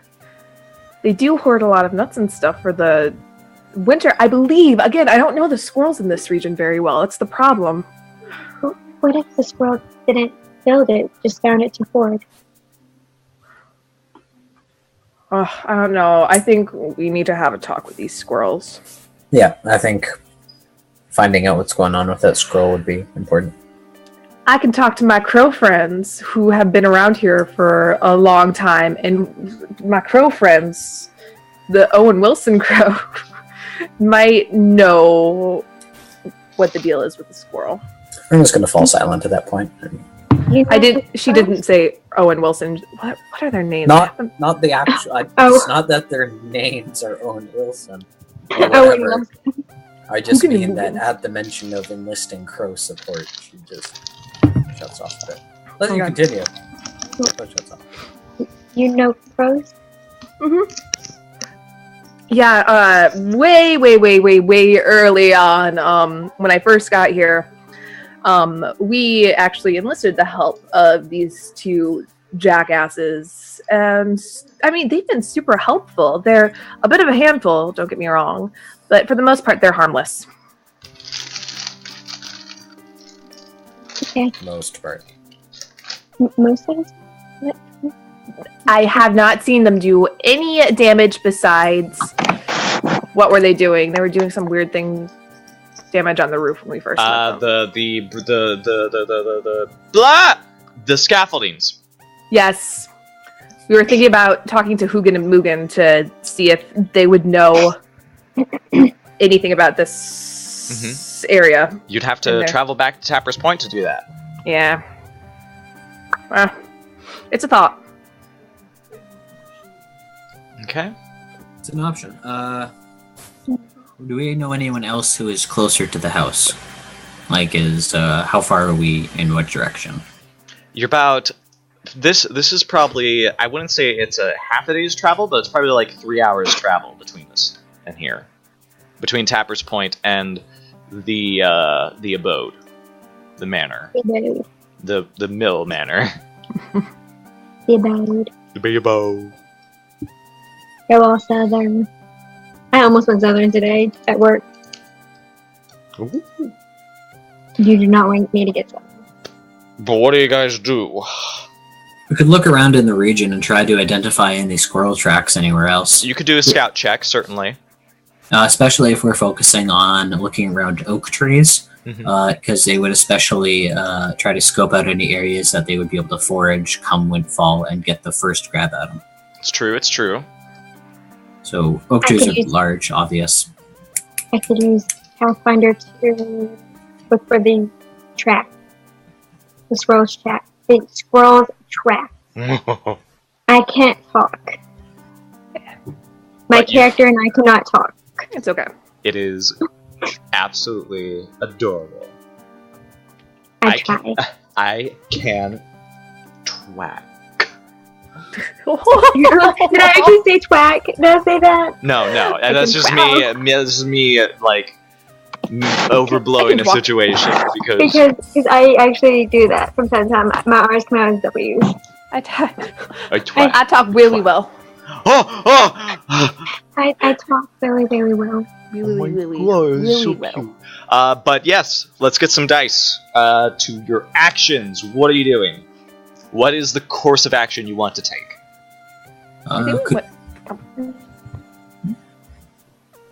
Perhaps doing that scout check in the region to see if we can possibly pick up on any squirrel paths first. Okay, that's going to be a versus test. You guys are my best friends. Ayami, thank you for that host. Who's leading the scout check? Who's got a hefty scout? I have 3. I have 2. 2. Anybody else got some? Idra? What's your scout? Hang on. Hello? Hello? The camera's froze on my end. It is... we can still hear you, though. And see you. And see you. It's just a little choppy, but you're still here. Okay, I can't see y'all. Oh no, you can still hear us though, right? There we go. Okay. Yeah, I can hear y'all and see y'all now. Okay. Great. Wait. I can only help with one thing. Yep, you can only give one helping dice. Pathfinder. And I can use that to track these, like use the squirrel track. Alright. Okay, anybody else? So, Erna is going to be leading the scout check, right? I think so. I have 3, and I think the other, you guys have 2 each. Unless somebody else wants to. Yeah. But the versus checks against animals' nature are usually pretty tough. Oh yeah, you got this one. It's not a fox though, so you should be fine. And I was tracking those mice, and that was I have Scout too, but I could use Pathfinder and it helping dice. Okay. I think that's 1 from each of you guys then. Yep. Everybody has a skill to help with this, right? I know Kestrel has Hunter. Yes, but quick question. Yep. What time of day is it right now? I'd say it's probably about dusk. I have Nightwise. You could help with Nightwise as well, sort of knowing where animals like these squirrels might go to slumber or hold out for the evening. I'm gonna help with that. Okay. Yeah. Okay. Are you ready? How many? Am I doing it or who's doing it? You're helping, so I think Arcane is going to do it with Erna. Yeah, Pathfinder, it's a good helping dice, but I don't think it would be for tracking like that. Do you have any traits to help you? I have Traits? all I have is Inquisitive, Birdwise, and Trapwise, and I don't think any of those would work. Oh, you just got really loud. Is everything okay? Yeah, everything's good. No, yeah, just for some reason the volume just like turned up on my end. Mm-hmm. Yeah, it happened, but he's back to normal. Okay, good stuff. I think that's all I could really do to help like that. I only have that's 66 from on my end. I rolled 66 as well, and I got 4 successes. I'm going to pop 2 fate to add an additional 2 dice. Those are persona points, I believe. Oh, fair. Yep. Everybody wishes fate could do that because we have so much fate. All the Oh, that's time. All right, so you're rolling 8 die. Oh! Nah. Rough. Oh, poop. Do you want to try re-rolling those 6s with a fate point? What would I use to reroll the failures again? Fate. So you'd spend one per? You would do 1 fate point, and they burn all the dice that were 6s in the test, so you only need to spend 1. Well, what, is there something to reroll failures? Was that? Yeah, that... Oh! What's your wise? My wise are Bird and Trap. Bird and Trap. Unfortunately, I don't think either of those could work for this test. If they were to work, you could re-roll 1 dice with a fate point, or as a one of the failed dice, or you could spend a persona point to re-roll all failed dice. Gotcha. But because you rolled 2 6s, you can spend a fate point to burn and explode those. I will attempt to do so. Okay. You need 2 more successes. Oh, sorry. Hit a cash money mark. Okay, I was worried. I was like, wait a second. Oh no. No. Okay. So here's what we're gonna do. You are going to set out trying to hunt down this squirrel, and you do find the tracks. The tracks sort of lead you in this looping gesture, and you're also using your natural mouse smell to sort of be like, well, where'd it go? It went up this tree, then it came down, and you go around this entire region searching for this squirrel, and then you realize, yeah, it keeps going up in the trees for some reason. I think it's probably a flying squirrel in that case, and that's even worse because they are omnivores, strict. They like to eat meat, and then you sort of realize we're being looped around for some reason. Why is that? We're sort of going in circles, and then you head back to the direction you started in, and you actually do hear some commotion, and there are some shouts. As well as some high-pitched screams as the ivy suddenly parts, and you see that there is a rather large squirrel diving into the house from one of the upper floors, crunching through the windows. I'm gonna run towards the house. I'm just gonna immediately start. All right. She's gonna follow. Ida is gonna follow. Okay. Jess is gonna draw her sword and also run. All right. You guys are going in from the bottom floor up. Yep. Gonna pull up my hook. Okay. You guys charge forward, moving up through the stairs in these tall ceiling rooms until you get to the top floor, where there seems to be a big, sort of wheel window that has been smashed through. And you see there are the most of the mice are up here. Pip seems to have drawn what looks like a rusty sword, but is easily sort of knocked aside by the flying squirrel, and it is moving in on crouching figures beneath one of the beds.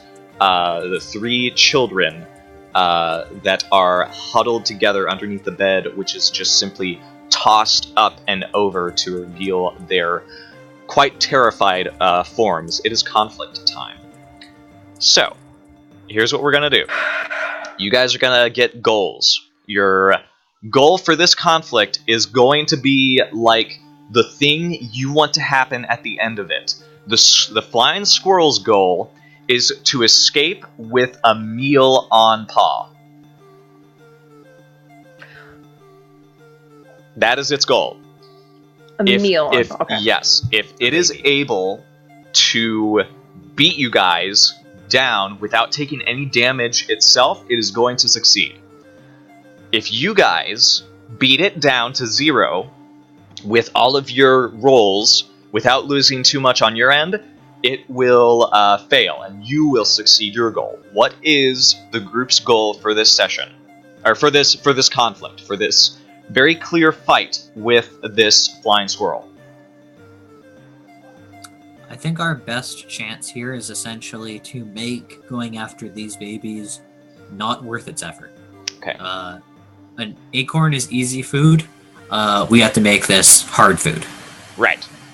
So putting a line between it and the mice living here, and putting anything in its way, and I suggest maybe causing a little bit of hurt that it then decides this isn't worth it. I'm just going to leave and get some acorns. Okay, so how can you sum that up into one sentence? Where is it relative to the squirrels? Sorry. Where's what? Where is the squirrel relative to the mice? It's probably in the middle of the room, and the children are sort of over here. Pip is over here. You notice that Amber and Citrine are still up above. Who they were working on the windmill, but are now running back. Winston appears to be trying to climb the stairs, but his old creaky bones can't manage the effort faster than you guys. I'm going to try and put myself in front of the kids. Okay, but what is the goal? To drive away the squirrel. Okay. Hitting the with Well, no harm comes to the baby. anybody else without hurting anybody. Okay. Besides the squirrel. All right. Yeah. So. Squirrels to get damage, nobody else. So here's what we'll do. Who has done a conflict before? Yay! Okay, so here's what's gonna happen. This is a fight against an animal. So we need to discover what our hit points are going to be for this test. I'll do the squirrel as an example. The squirrel has a nature of 6. The squirrel is going to roll its nature and add its successes to its base stat, which is nature. So it got 2 successes. So the squirrel's nature, or rather disposition for this conflict is 8. That is its hit points, basically.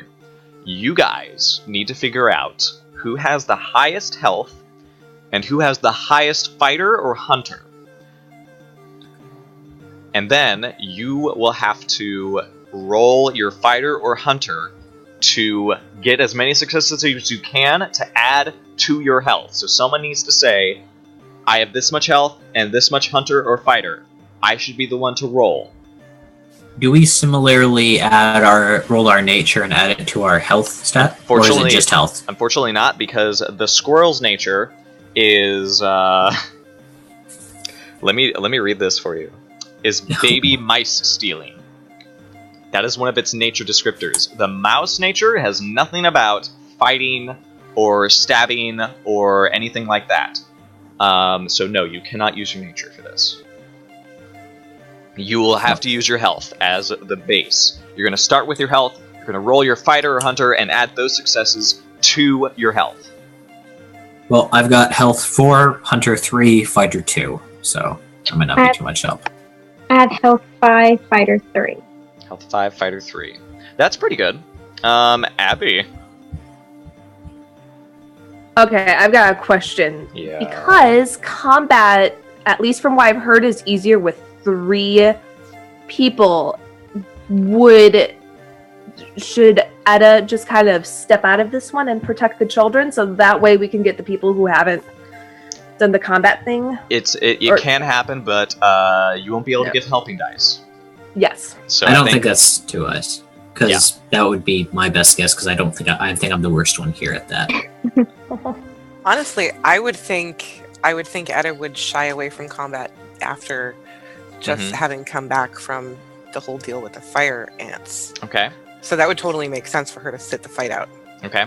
I actually remember Tilly doing that in the beginning, because 3. Yeah. So I didn't know if 3 were. If that's the case, it'll just be Erna, Idra,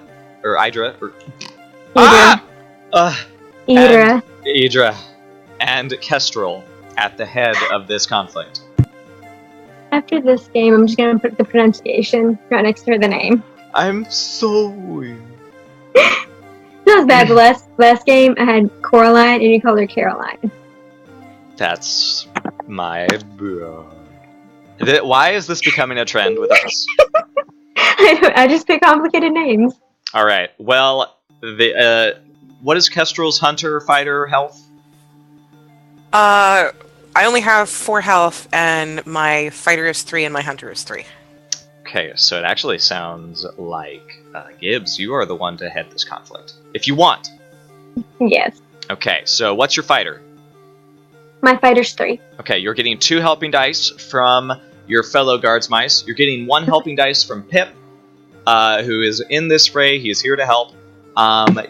Did you ever write your traits down? My traits are... Because I do not see them. Oh shoot! I didn't put the traits. Hang on, wait. I can fix. Because you're gonna need all the help you can get.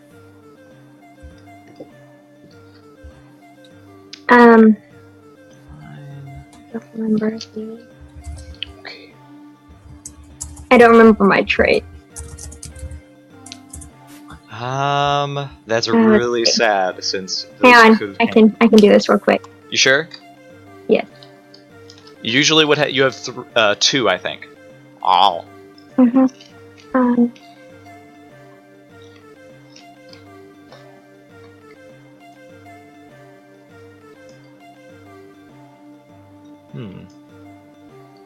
that's odd. Why didn't I ever put that up? Hold on, I got some aids here to help us.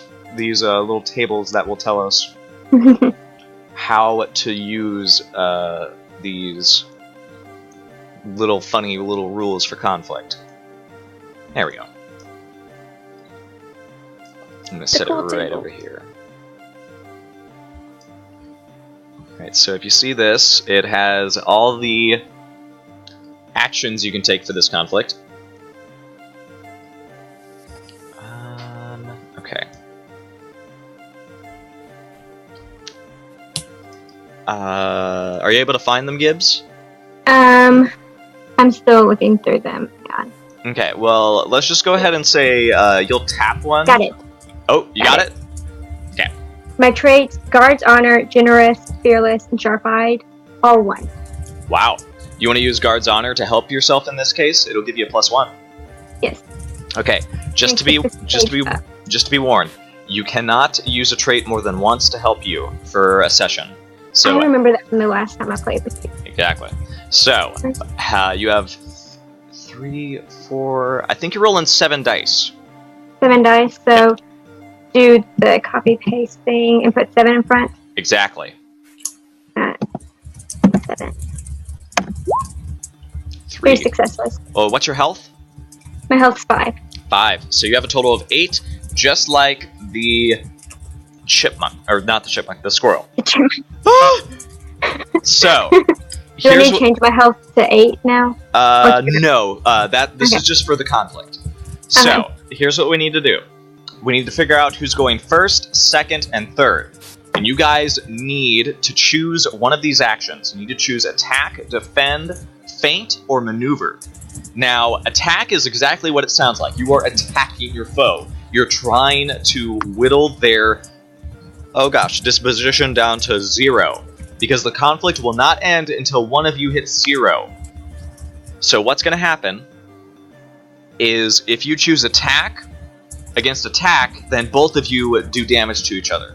If you choose attack versus defend, then it's a versus test, sort of like we did with earlier. Whoever gets the most successes wins. If you do it against maneuver, it is also a versus test, but maneuver is a very special action.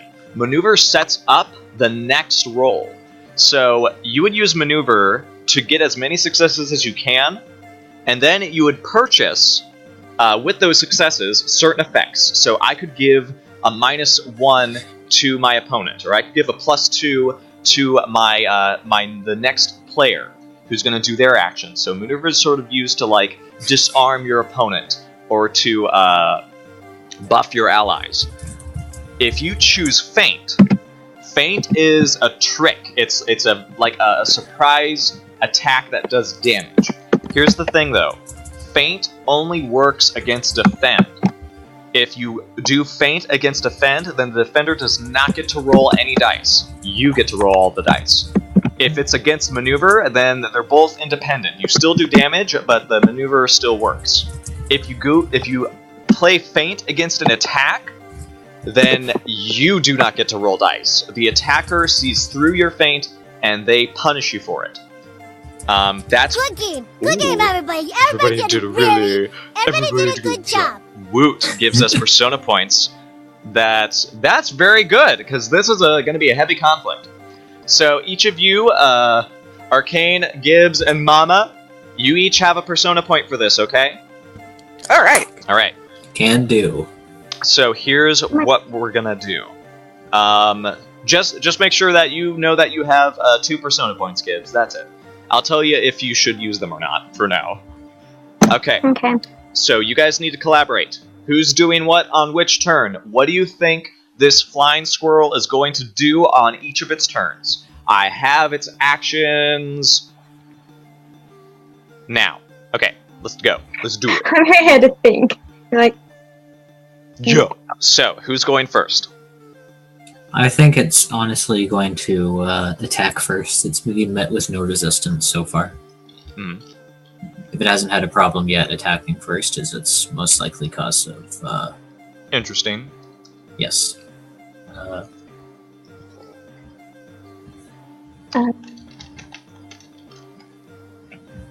Thank you, Woot, whoever you are.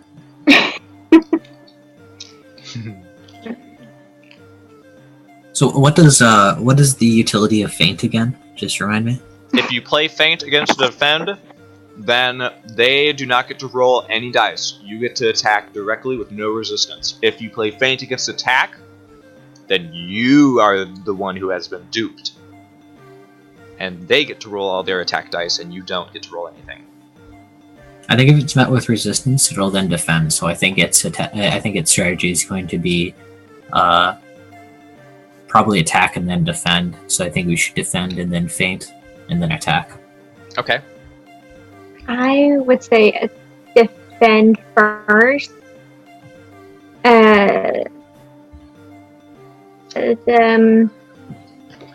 Just a note. Because this is an animal conflict, you can use Lore Mouse or Nature for maneuver or defend. You can use that. I have Lore Mouse. Okay.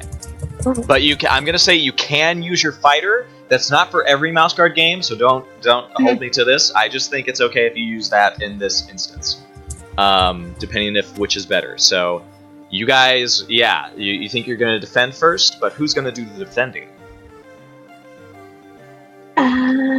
Actually, Gibbs, do you have your nature? I don't see it listed. My nature's 3. 3? Okay. Oh, now I see it. I see it. Okay. I looked in earlier and it wasn't there. I was like, oh! Oh, I was like just randomly going through and putting stuff in. Oh. Just doing it randomly, and my mind was not here. I'm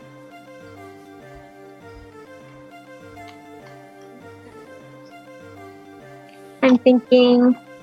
Does nature help you with defending? Yes, you can roll nature instead of fighter or hunter if you're defending. What's your nature? I could defend. I have nature 6. Dang! He defends. Okay, now what's the second action? What are you guys doing on that turn? Or rather, who's doing it? Because remember, this doesn't end until the squirrel hits 0. I think we should feint second. Okay. So I think if it's met with any resistance, it'll defend. Mm-hmm. Good game. Good game, everybody. Everybody did a good job. Is everything okay? Gibbs? No, it's just if you listen to the stream, you'll know why I did that. Gibbs, you get a fate point. I get fate point. Mm-hmm. Oh, someone give me a fate point. Mm-hmm. Thank you, whoever did. I'm very, very pleased. Oh man, Vincent, hey buddy! Blind squirrel, it's trying to eat babies! Alright, so who's gonna run the feint on the second action? Kestrel? Or is it gonna be you, Idra? You said we could use Lore Mouse on the thing? Lore Mouse can only be used on defend and yeah. You'd have to use your fighter. Or your hunter. I have fighter. Okay, you want to take the feint?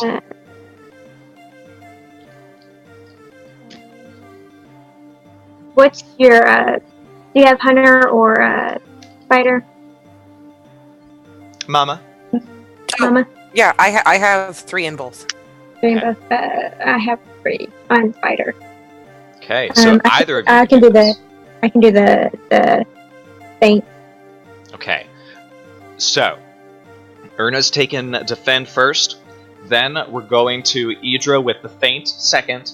Kestrel, what are you doing on the third turn? I would like to attack it. Alright, so you guys are going to go defend, feint, and attack, correct? Yes. Alright, let's get started. Erna, you are defending. Can I spend a persona point to roll my fate twice? To roll your what twice? My nature, sorry. You could. Because guess what? It's attacking. Yes. Okay, so this is going to be a versus test.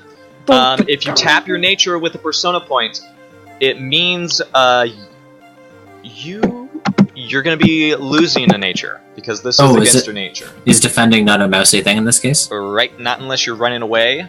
No. Gotcha. Because right now you are trying to interpose yourself between the children and this creature. Right, I'll roll flat nature then. Okay. Yeah, mouse nature is climbing, hiding. Oh,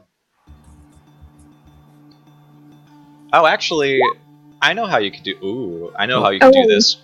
You could try to hide the children. Oh yes. And this would work in your nature because you're trying to hide with them. I will do so. Okay, so yeah, that was so. Go ahead and roll 6 more nature. 6 more dice because you're tapping your nature. Okay, so a total of 4. Did you roll your helping dice as well? You're getting 3 helping dice. Oh yes.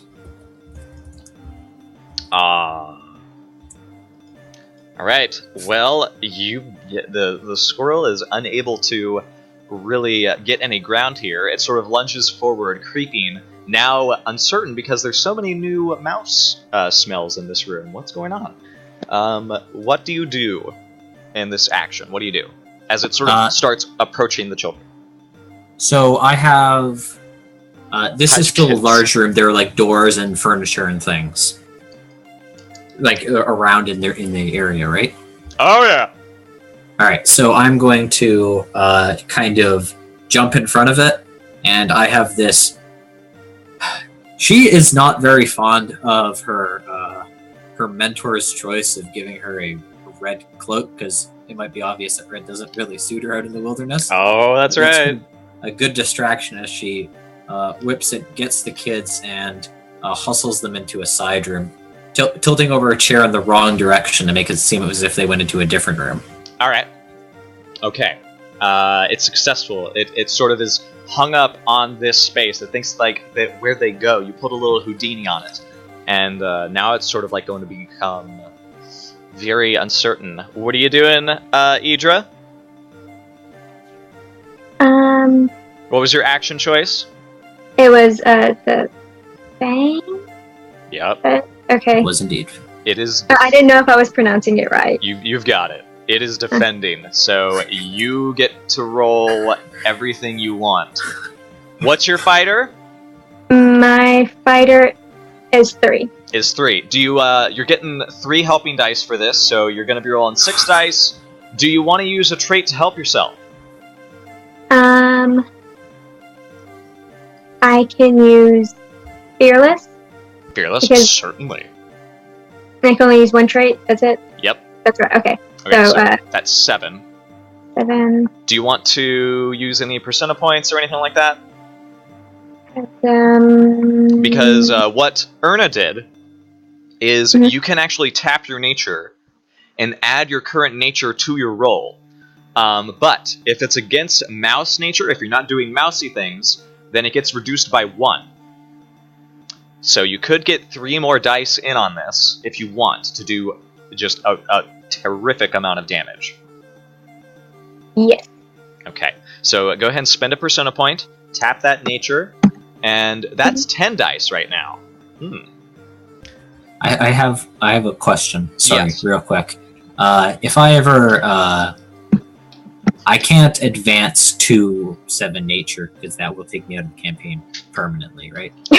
Yeah, but you would have to test your nature that much. You would have to succeed 6 times, and then you'd have to fail 6 times or 5 times. So While I haven't failed yet, that was my 5th success. All right, then So you just have to I've got fail it. a lot in that case. All right, so no failing my nature rolls. Exactly. I'm not sure if it raises your current nature or your max nature. I'll find out a little while later. But I know, good on you. Yeah, if your nature reaches 0, it means you're too human-like and you're tired of adventuring. You want to settle down. If if you get to 7, it means you're too mouse-like and you go a little bit feral, and you can't adventure anymore. Because mice don't do that. You have 10 dice, I believe, Gibbs. So, go ahead and roll those if you like. Okay. Okay. 6 successes. successes. Well done. Well done.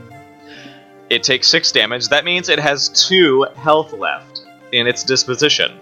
While you guys have taken zip. Alright. Kestrel. Oh wait, tell me how this looks. So Erna has sort of ushered the children away. You see the squirrel now sort of trying to like find some room in this big chamber that you guys are in on the 2nd floor. What do you do with this feint as it tries to sort of like defend itself, sort of gain some ground as it's being surrounded? You have a bow and arrow, by the way. Yeah. It's like Idra. I pull back my bow, trying to find a good spot to shoot, and aims for the chest. I was gonna say throw, but that would be like kind of, if it does hit, that kind of insta kill. Nope, not yet. Yeah. So. But you do pull back the bow, feeling the pressure of this moment. Just the cries of the children are enough to sort of like make you filled with unease and a little bit of panic. But your guard mouse training kicks in, and you pull back the string and you let it fly. And the squirrel, completely caught off guard by this projectile, finds it buried deep in its jugular. The bow just sinking in, or not the bow. God, you fire the bow. No. The arrow! No!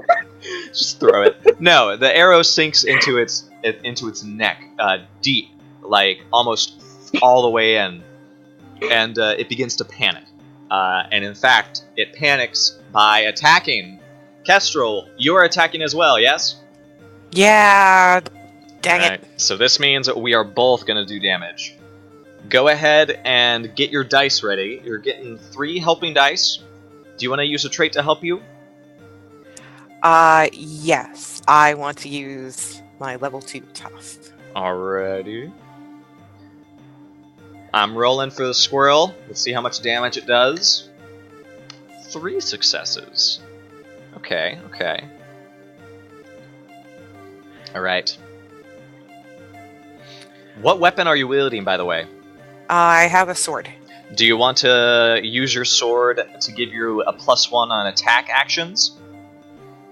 Yes, I would. Because yeah, swords are very versatile. You sort of choose what action at the beginning of the conflict you want to get a +1. And we didn't cover that because I was trying to get the rest of the conflict set up. But you would get a +1 because you wanted, attack. I mean, why not? How many dice do you have now? Okay, so I'm using fighter, Yes. which is 3, Yes. and then I'm getting 3 helping dice, Indeed. and then the +1 for the sword.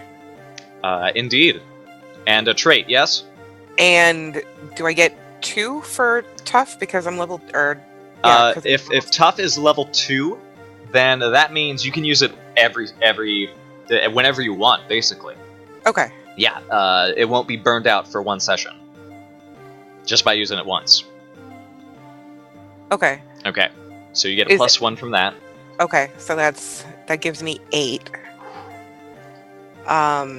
Do you think that's enough? Because you just need to roll 2 successes to kill it. Or rather, to drive it off, or... Well, it really depends. We'll see. Because I want to kind of run at it, and then, slide as I bring up my sword and kind of, stab it right below the jaw, that meaty part of the throat. Nicely. And just sort of, drive it up as far as possible. Yeah, you see Pip is sort of, trying to circle around it to make sure it doesn't have a place to escape after that first initial wound, and you see an opportunity as he sort of draws its attention, and you go straight for it. Roll whenever you're ready. Okay, and I need to do greater than 2, right? Yeah, at least 2 successes. Oh! I didn't do that right, hold on. You're just missing that /R. Oh man. The anticipation. I know, right? This could end it. Whoa! Yeah! Damn! Whoa! Alrighty. Yes. Alright, Kestrel, have you killed a squirrel before? No, am I about to? You bet you are. My god. Brought down to -4 while you guys are brought down to 5. Overkill. Here's what we're gonna do. We have to make a compromise. So, a compromise happens at the end of the conflict. Depending on how much damage the winning party took, we are going to give the squirrel a little compromise. It's going to get something out of this conflict. But because you guys won with more than half your disposition, you only have to give it a minor compromise. So it's going to get something out of this. But I don't know. What I think is you can kill this thing if you want. You can either kill it or sort of drive it off with these grievous wounds. It's going to have that arrow stuck in it for days, or maybe forever, who knows.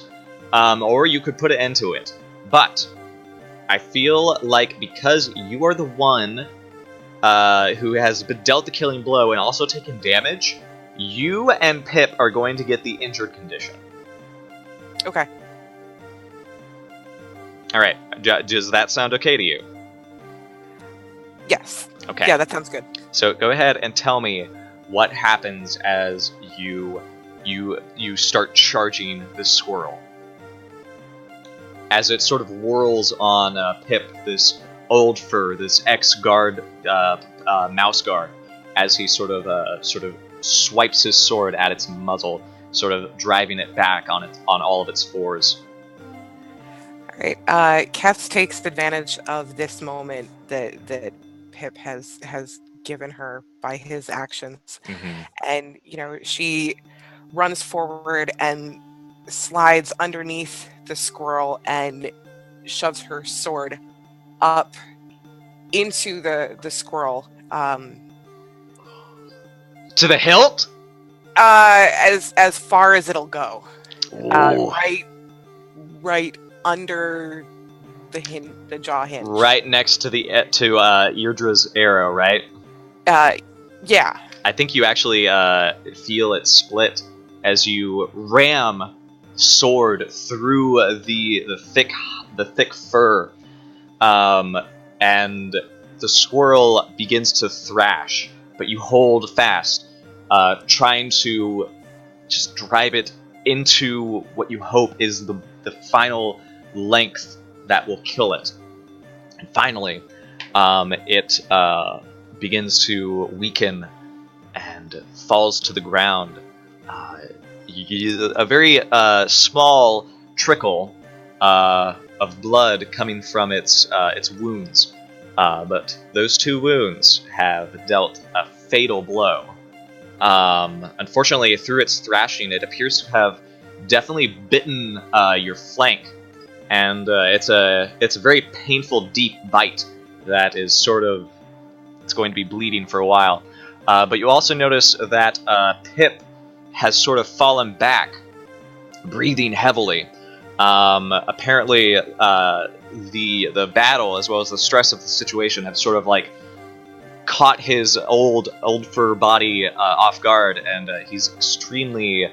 I think he's going to be tired instead of injured, because I don't think I think it's going to be a good compromise. He's going to be very tired after this. You scared me especially with that comment before with, oh, you'd think that he'd go out with a blaze of glory. I thought you were going to turn it twist, and no, he dies right there. That would be terrible. I am not a monster like that. You had Pepperjack's arm bit off. Well, the problem with that is he should have done better in the conflict like you guys. You took my library away. How do you explain that? Guard Captain Arabelle has her ways, yo. Gibbs, it is the player's turn. You remember that time when I said it's my turn to tell the story? Now it's your turn. Everybody has 1 check. You get 1 dice roll that you declare, I do this. So what do you do? What do all of you do now? Go ahead and tell me. Do I have to go first? No, you guys can sort of like collaborate, and this is your turn to tell the story. Go ahead. You can take time to figure out. Does anybody have healer? I have I'm two talking. healer. Can she heal herself? Yeah, I'll allow it.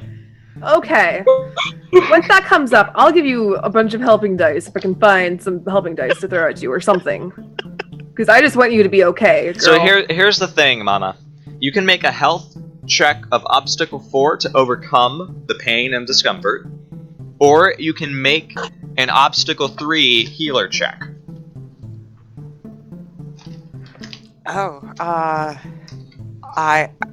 The dice gods have been really kind to me so far. Mm-hmm. I don't want to push it that much. Can I do that obstacle 3? Yes. Oh no, you're muted, Arcane. Okay. I can lend a hand. I have healer as well. Okay. All right. You have 1 helping dice from your fellow healer. Anybody else? Do you know anything that might be able to help? Scientist?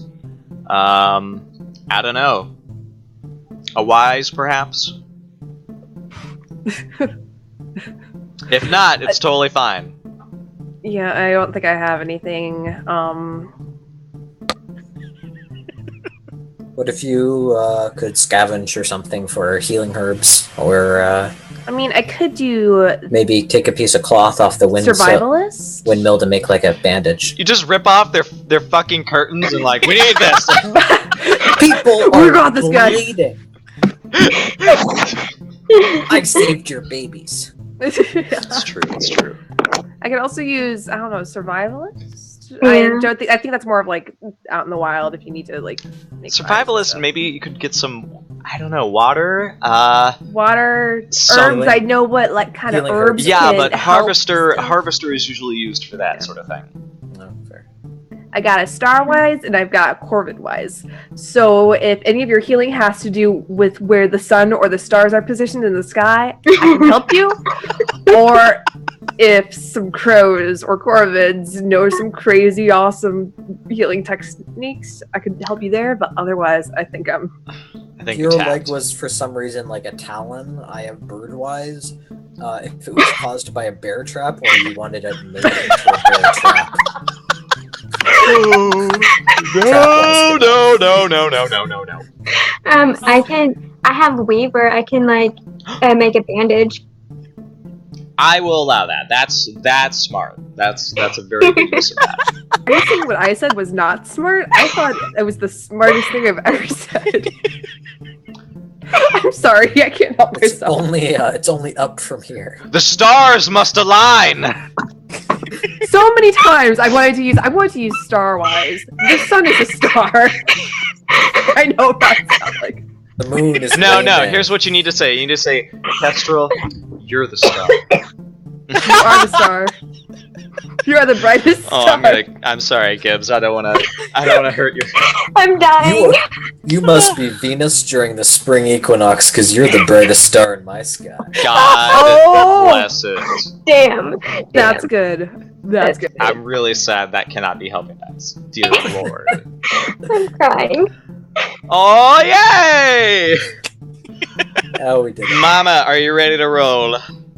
Yeah, okay, so I only have 2 helping dice, right? Yeah. Do you want to use the trait to help you as well?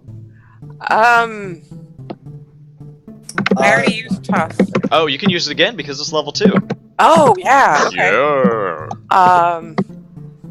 So I'm gonna use tough then. Okay. So that's healer 2, so that's 2 plus the 2 helping dice, that's 4 plus tough, that's 5. And you said this was obstacle 3? Yes. Yeah.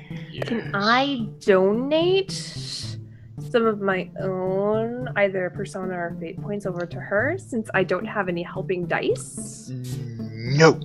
Ah! What about Can't. Sorry. Okay, I'll be quiet now. Was that Mama? Yeah, what about using my resources? I don't think that could work. Resources is more about acquiring things that are in towns. You are in the wild. Who are you going to trade with? The dead squirrel? Oh, but I have wild countrywise. But I've already used that tonight.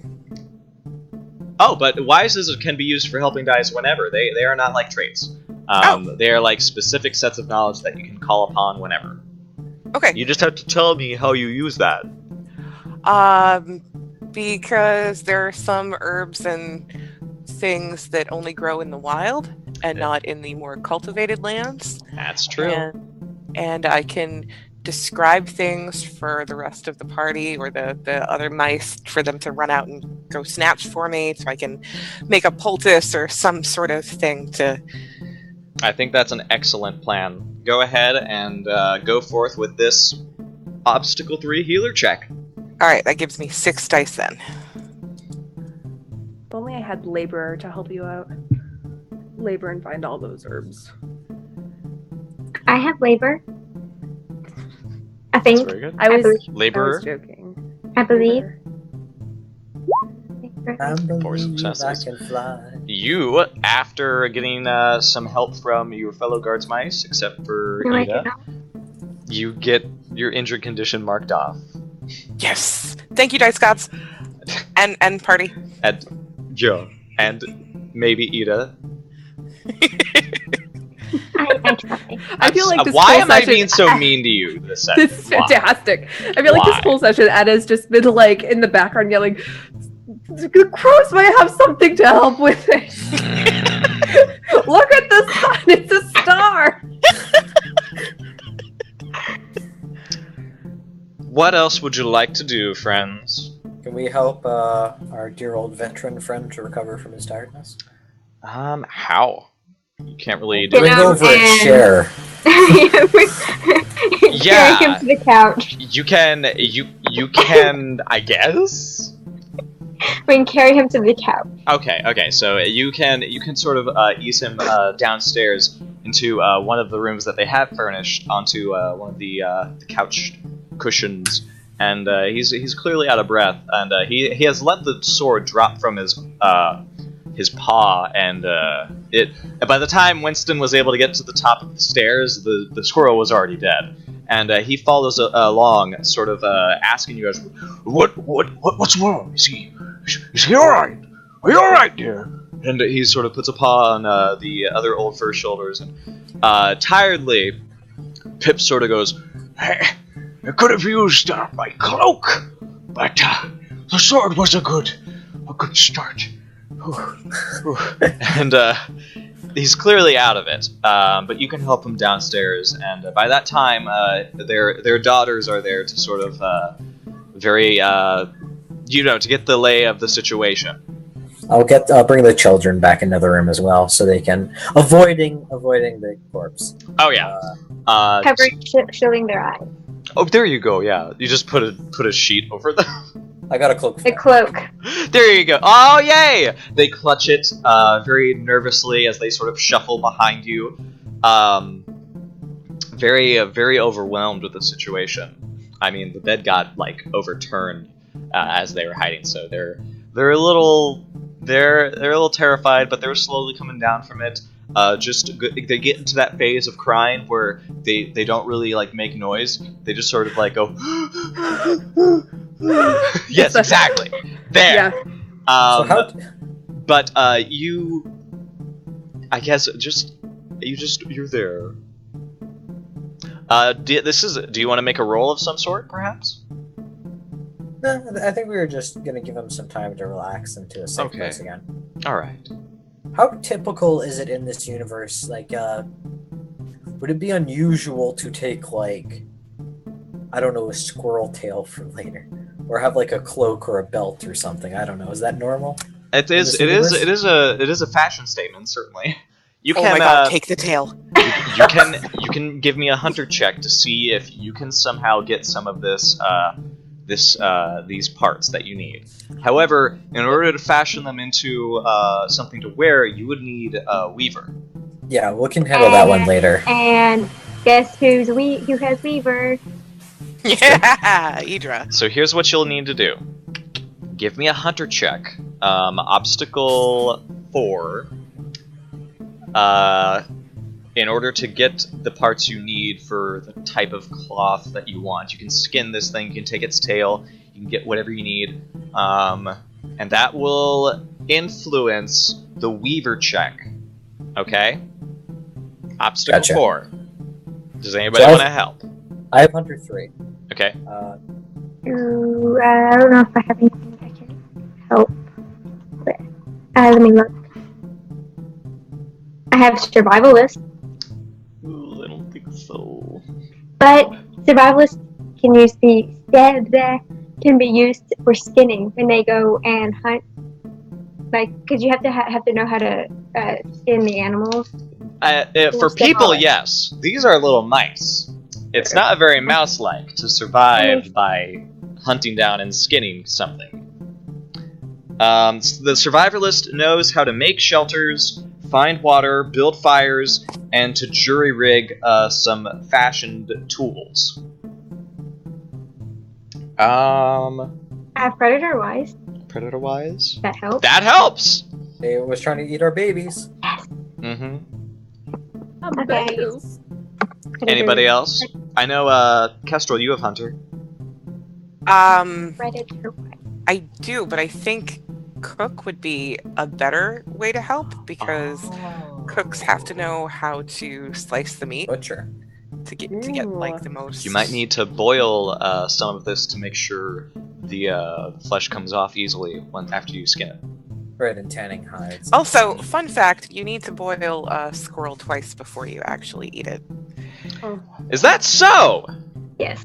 No, I'm just totally fucking with you. No, but you do I need totally believed you for a hot Yeah, second. no, you too. do I need was to boil it. You do need to boil it I mean, to make certain things. what are hot tubs? But no. Anyways, so let's. You'd be surprised what you'd find out. Well, Let's dig a Especially hole. Go ahead and add that helping dice. Abby, do you have anything to help? You don't. No, I don't. I mean, And then Crow. I was about to say, sometimes to like skin something, you need a lot of light. And what provides the best light? Oh, Jesus. The sun. And the sun is in fact a star. And I am in fact star-wise. If only the sun was out. Well, shit. Yeah, I really don't have anything. All right. So there's one thing we have to keep in mind here is that they have a enormous squirrel corpse in one of their living rooms. They're going to need to get this thing out. We're essentially just butchering it for parts to move it outdoors and get rid of it for them, essentially. Okay. Would any of them be willing to help us with that task? Can I get helping dice from any of them? I mean, you'll get helping dice from Amber and Citrine in that case, because they want to get that shit out of there. So yeah, they'll help you. Okay. Are you ready? I'm not exactly at even yet. Do you want to spend any persona points? What do you mean even? It's obstacle 4. You had Hunter 3. You're getting 3 helping dice. So that's 6 dice. Do you want to use a trait to help you? Wait, hold on. No, you're missing one. Sorry. Wait, hang on. What? I got 4 helping dice. Hey, you said Amber and Citrine, and then Mom They and only Gibbs. count as 1. Oh, okay. My bad. They only count as 1. That's still not like average, is what I mean. Oh, I see. Okay. Could I add inquisitive because I'm getting a lot of different information from different sources and I'm asking them for it? This is certainly a learning experience. This is very new for me. Anything else? Persona points, that sort of thing. Yeah, I'll add a persona point. Yeah, persona points can be used to give you a +1 D, by the way, Gibbs. So, are you all set? Yes. Alright, roll for obstacle 4. Oh! Oh, yeah. The dice are in your favor. So, what? Now that's going to be successful. You take it to a place where it will be a lot cleaner and not make such a mess in the house. Gibbs, do you want to spend your check to try to make clothes out of this, or maybe some sort of fashionable cape? Oh, that's what he's Kestrel, do you want the skull? Fuck yes. I was about to say, I can imagine Cass just being like, Yeah. killed it. Erna's completely frank with this. She just Do you carries it want- do you around want on the a skull? stick. Just parades it everywhere she goes. Yes, please. So I want this the is tail. this is going to be obstacle 4, perhaps. Is this one of those situations where it might be easier to bring some of the best parts back for where we have better, like, tanning supplies and tailors and stuff? Fortunately, Tapper's Point isn't really equipped with Weaver stuff yet. It's Oh, I see. got a library, it's got a medical bay, it's got a smithing place, but it does not have dedicated tools for this purpose. Or any, I'm guessing, like, people who specialize in weaving yet, as a result? I mean, they do. You'd have to go back there, though. Right. I have Weaver 3. Yeah, but still, that's only that's only 1 helping dice in that case. If you wanted to go back and get help, or because Weaver 3, that's it. Yeah. If you get enough helping dice, yeah. Because you guys could use your hunter to help with this. Yeah. Ida, do you have anything? Like a skill? In terms of like skinning the thing. No. Now we're making the clothes. weave. Now we're now like you're doing making the clothes. measurements. You are making clothes for this, right? Or are you just making Yes. cloaks?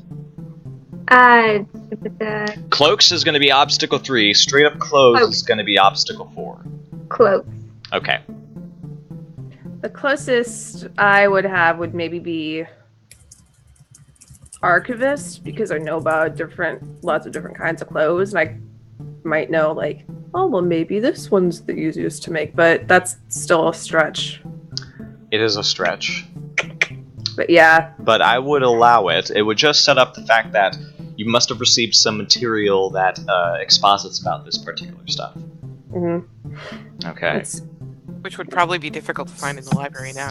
Yeah. None of this being run by barbarians. Too soon. Morgan system. Too soon. So I think you're getting 3 helping dice.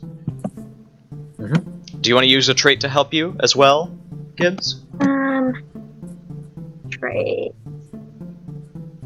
I'm being generous. I'm making this and giving them clothing. Of course. You can get a helping dice from that. Now, how many dice do you have? Okay, I have the 3 Weaver, the trait. Is it them getting the hunters? Yeah, you're getting 3 helping 2. dice from them. Or 3 from your fellow patrol leaders. Or patrol mice. I'm getting 3 of them. Okay, and then did Ida or not Ida? Yeah, Ida say something. That's a part of that. Okay, so Yeah, she's one of the 3. 7. Yeah, Okay. we can only provide 3 dice per. Right. Go ahead and roll whenever you're ready. Unless you want to It's- add like a persona dice for another one, That's but that's all true. you can do at this stage. At this stage. Because we can It's- only give 1. You got this. Okay. What's the okay, never mind. I see it. You got it? Yeah. It's D6, right? I lost the thing. Oh, let me show it to you again. Because I can make it pop up. There we go. Okay, thank you. You're welcome. And I said 7. Let's bring the camera back up here. Dang, it's 3. 3. That's exactly what you needed. Well 3. done. Did you want to make one for everybody here? Yes. Okay. So you do that, and each of you can write in your gear a squirrel skin cloak, Can I or squirrel fur, rather, if you want. Can I have like add it as a fur lining to my cloak? Yes, My she current could. like standard mouse guard cloak. Exactly. She could sort of weave it onto your cloak as well. Excellent. All right. And then we just have one last check with Ida. What do you want to do? And we're not going to be going back to Tapper's Point anytime soon. I don't know. It really depends on your check, I guess. I think we could. Just because it has to do with my goal, I was wondering if I could talk to some of the townspeople, specifically either Old Bernard or Monthley. Aurelia. Aurelia, thank you. Silkweaver. Mm-hmm. You could do that. Go ahead, and this sounds like something like a circles check. Yeah. Okay. So you're gonna get a circles check in, right? Yes. Go on and do it. Okay. I don't know what obstacle it's gonna be. You just want to talk to them, right? Yes. Okay. Go ahead. Maybe. Okay, so let's see. I got 2. I'm also going to add inquisitive. One of my traits, inquisitive, because Now, do you want them to be like? I think it's gonna be obstacle 2. Obstacle 2? Yeah. Okay. So we got that. Because I think what we'll do is we'll play out the scene, and then if we need to roll again for something, then we'll do that. Okay? Okay, sounds good. Just because we'll just use the check for this scene. Okay, sounds good. So let's see. Got 3, and then also persona points add die, right? If you use a server. Yeah, Okay, so- persona point per die. Okay, so I'm going to add 2 of my personas. So I'm going to be rolling 5 altogether. Meow, meow, meow. I probably should have copy and pasted this before. I don't think I've had to roll anything up until this point. What? You've been a helper. Well, Well, not really. a helper. I've literally just kind of been standing in on the session. It's been fabulous. Mmm. Ooh, 4 successes. Okay, so you wanted to find both of them? Or just one at a time? We can do... Actually, both of them, I think, would be interesting. Kind of getting them together and having a quick word with them. Okay, so Old Bernard is this gray, pepper-furred old mouse, and Aurelia Silkwalker is she's about middle-aged, but she's got blonde fur, and she's sort of like the insectress / weaver of the town. And you notice that she and Bernard are sort of walking along the upper stairway around Tapper's Point, the trunk of Tapper's Point.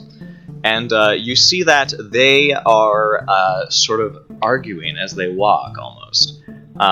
You also notice that Aurelia has a beetle on a leash that is crawling on the side of the trunk alongside them.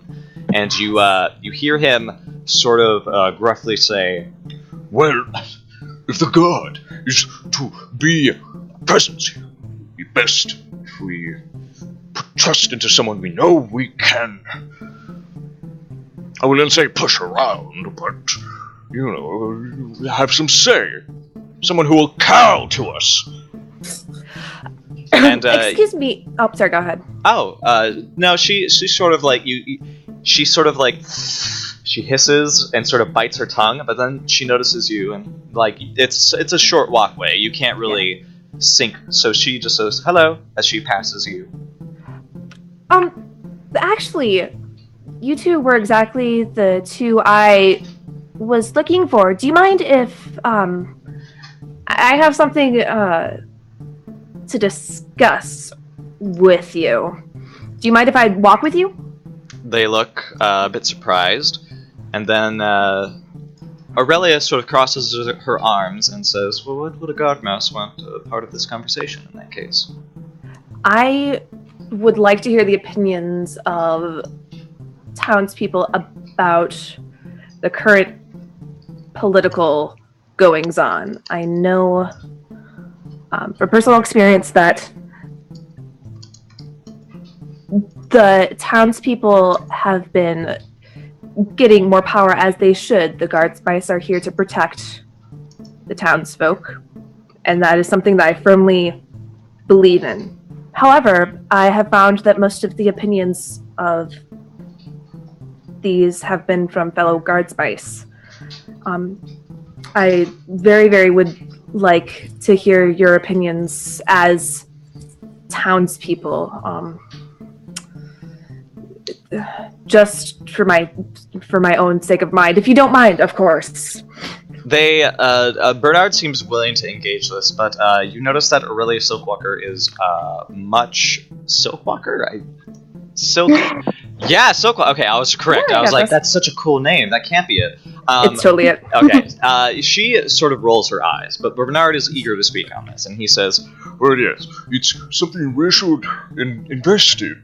Since this town is growing, and I've worked tooth and tail building all of this." And he has been hard at work building the stairs that lead up into the living reaches, the extra space that has been allotted, various other duties that he has been sort of in charge of, that he's taken the undertaking of. He says, "I think, at the very least, when we do get someone in, we ought to take advantage of the guard's interest.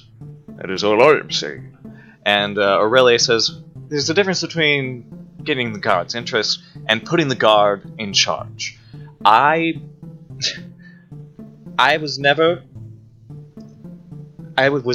in line for making our home into what you see right now. We have voices, and they've been ignored longer than they should have. We were a humble home, a humble, I wouldn't say town, but it wasn't so loud before." If I may, because I think Ida and I had previous conversations. Mm-hmm.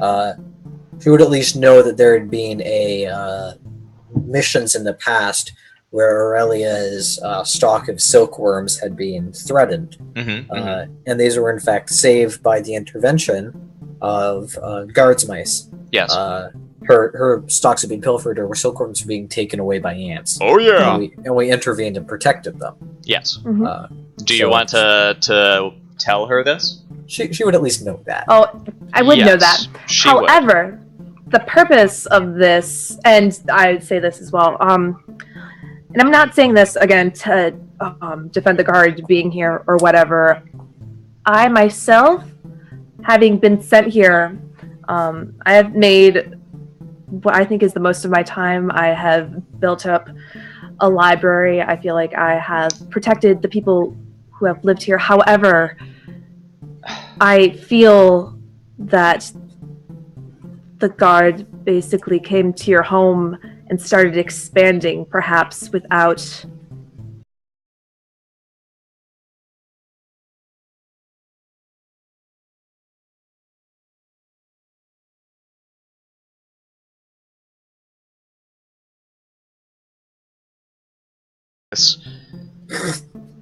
To say it out loud. The library is a lovely addition, but we didn't ask for any of this. It was brought down with the iron will of a stamp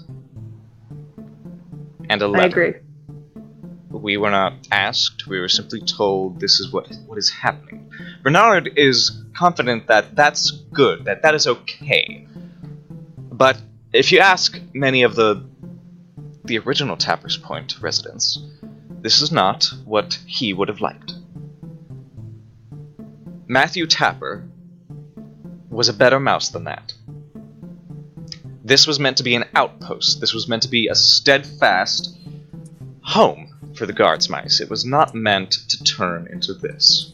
And now that the scent board has expanded, you've stolen away the purpose of this town. And I admit, I was happy living my own life here. Maybe having one patrol or two stopping by as they laid the scent border. But you've taken our identity away, and I'm not going to let that slide so easily. Okay. No, I appreciate your candor, I do. Just to play the devil's advocate here. And how Weasel's old... advocate. Weasel's advocate, right?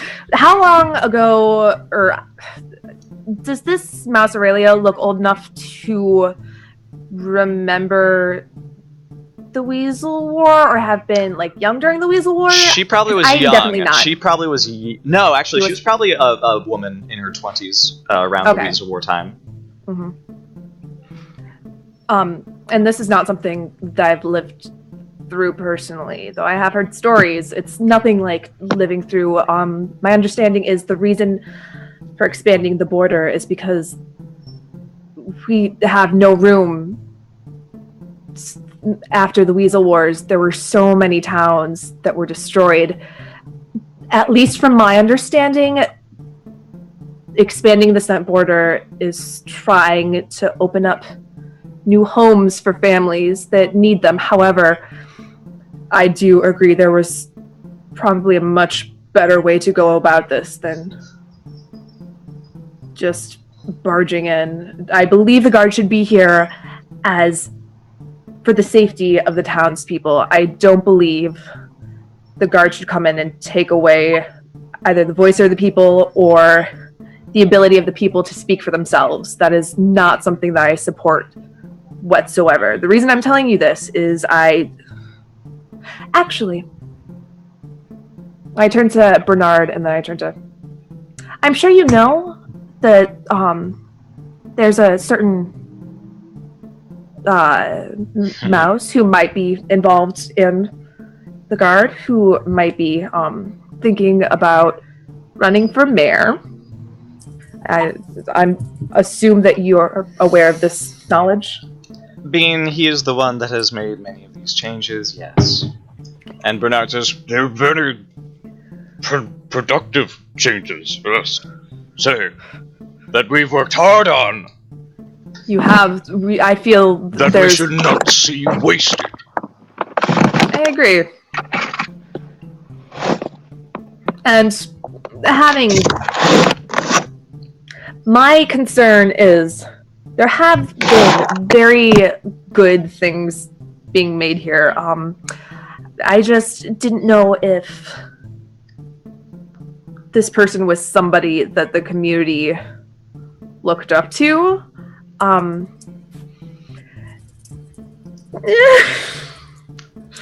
do you want out of it? What do you want?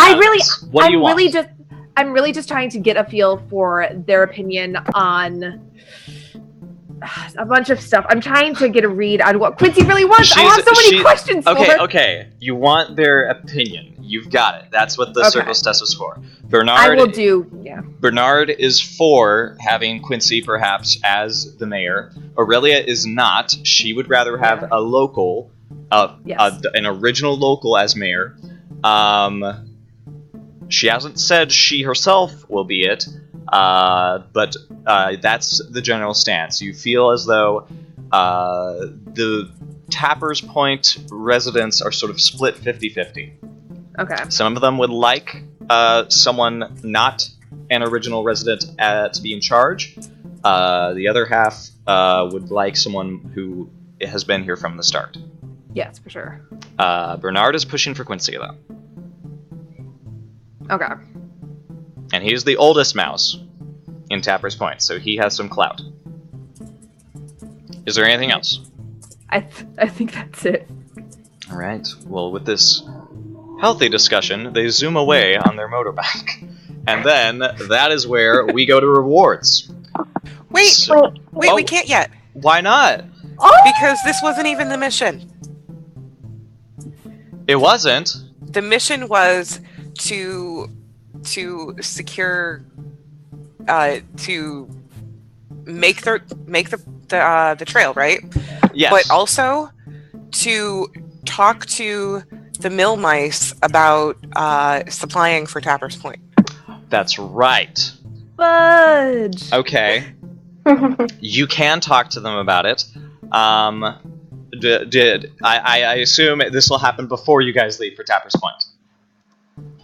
Yes. Okay, so who wants to do that? Who wants to really talk to the two Wildflower grindhouse owners? Citrine and Amber are the ones that you will talk to. May I? Please? Sure thing. And immediately they start off by saying, "Thank you so much for what you did." And you notice that there is some tension between the two of them. Citrine, the whiskers and fur under her eyes are a little damp and a little red from obviously rubbing and crying and whatnot. Amber, however, is a bit shook from the looks of it. Kess looks at both of them and glances back at the rest of her party and then back to the Amber and Citrine and heaves a heavy sigh. She says, "Things could have been a lot worse. Honestly, as good as we are, we got lucky. This could have been a much larger disaster than simply scrubbing blood out of your floors and finding out what to do with the rest of the carcass." Yes. At this, Citrine sort of like clasps her paw to her mouth, and nods. Kess says, "Yeah, absolutely. That is absolutely how one should react in this situation. However, everybody's fine. We've dealt with the problem. You're all safe now. I simply have one small request, and given the damage that some of us have taken on behalf of saving your family," and Kess sort of like pulls her cloak away to reveal like the giant bloody gash on her leg that's kind of being held together. Bite. She's like, You wouldn't begrudge me one small favor, would you? Amber nods a bit, and but Citrine sort of goes a bit red in the ear and says, "You make your point. What do you want?" I would like for you to be the primary supplier of grain for Tapper's Point. And I think that we could work together on a deal that is equitable for both yourselves, just starting out on your own in this business, and also for the many people in Tapper's Point who would otherwise starve over the course of the long winter. She nods and glances over to her better half and says, "That was the idea. Of course, we expected, since the scent border had been laid, that this place would be safer." You notice that Amber sort of clacks her teeth together and says, "You were the one who said it was safe, that we shouldn't worry about the acorns. And now look what happened." And Citrine swallows deeply and says, "The mill isn't finished." Oh, we understand that. We're happy to allow you whatever time you need in order to get up and running. I'm sure I can talk with my superiors about having a regular patrol sent this way to keep the area clear for you, so that something like this doesn't happen again. But we think that you would be the best source for us. And think of it as enriching the local economy. So, unfortunately, because we do not have a check to do this with, currently you just have their say that, yes, we intend to use the mill for this purpose. But, because there's no way to roll for it, that is as much as you're going to get. Okay. Is there anything else you'd like to drop on them before that?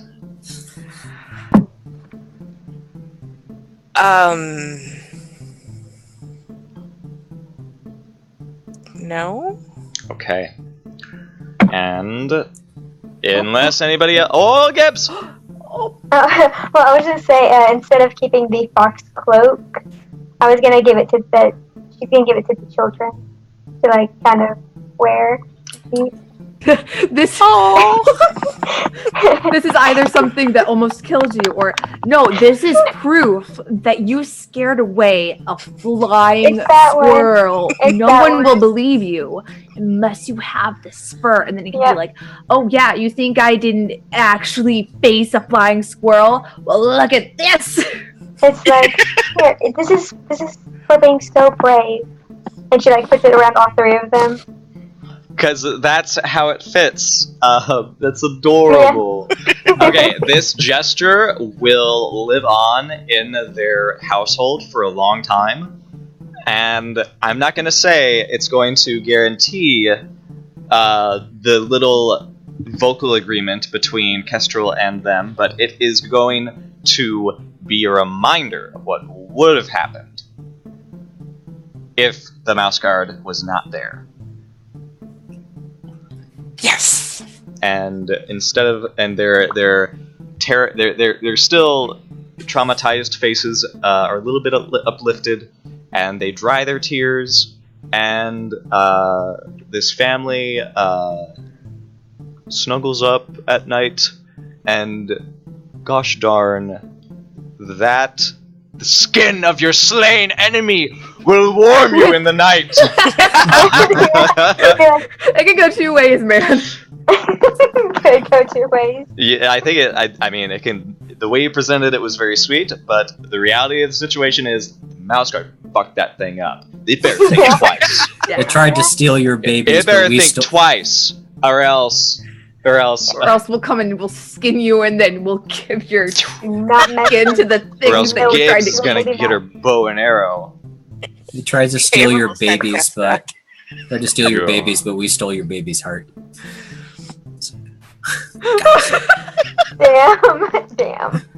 Damn. Let's give out some rewards, shall we? So, here's what we're gonna do. We're gonna start with fate points. You get a fate point if you played on your belief. If you reacted to something in the tune of your belief, you get a fate point. You also get one if you reacted with your instinct at some point. So, you look at those and sort of say, did I do that? I think I did. Maybe I didn't. What do you guys think?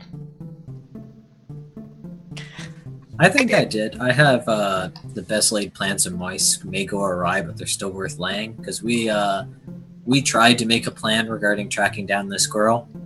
It didn't work out. It was still a plan at the very least. It was still a plan. I think it worked. You set out with a We plan in found motion, and you did find it. That's very true. Fate point. Anybody else maybe questioning whether they followed through or not? Oh gosh, man. You don't hear me? My Mhm. Yeah. Hi. Yeah, hi. You good? You good? Oh, I think she was talking and then it cut out. oh, okay. Do you think you did your belief and instinct, Gibbs?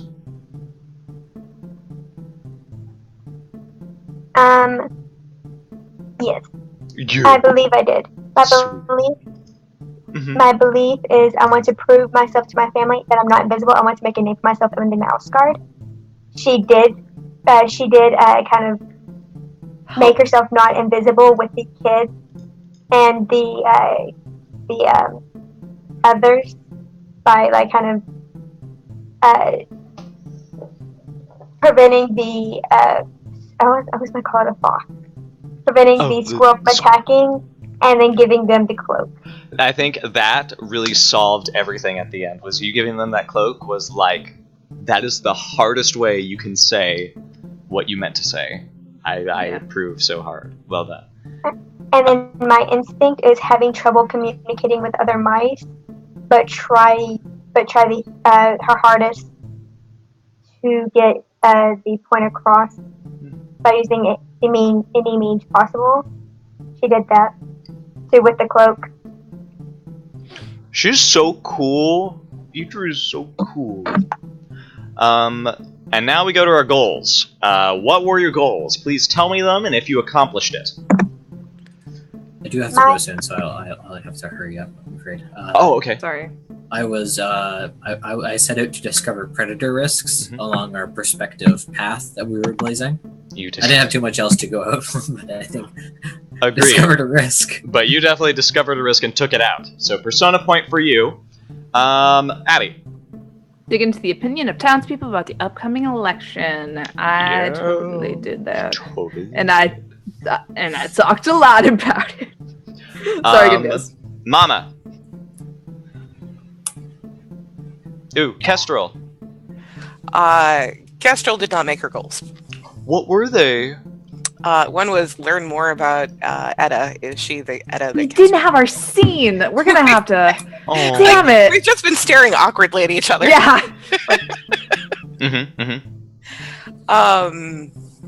Yeah. Didn't happen. Maybe we can have a snack scene, and you can earn that during the snack scene. Okay.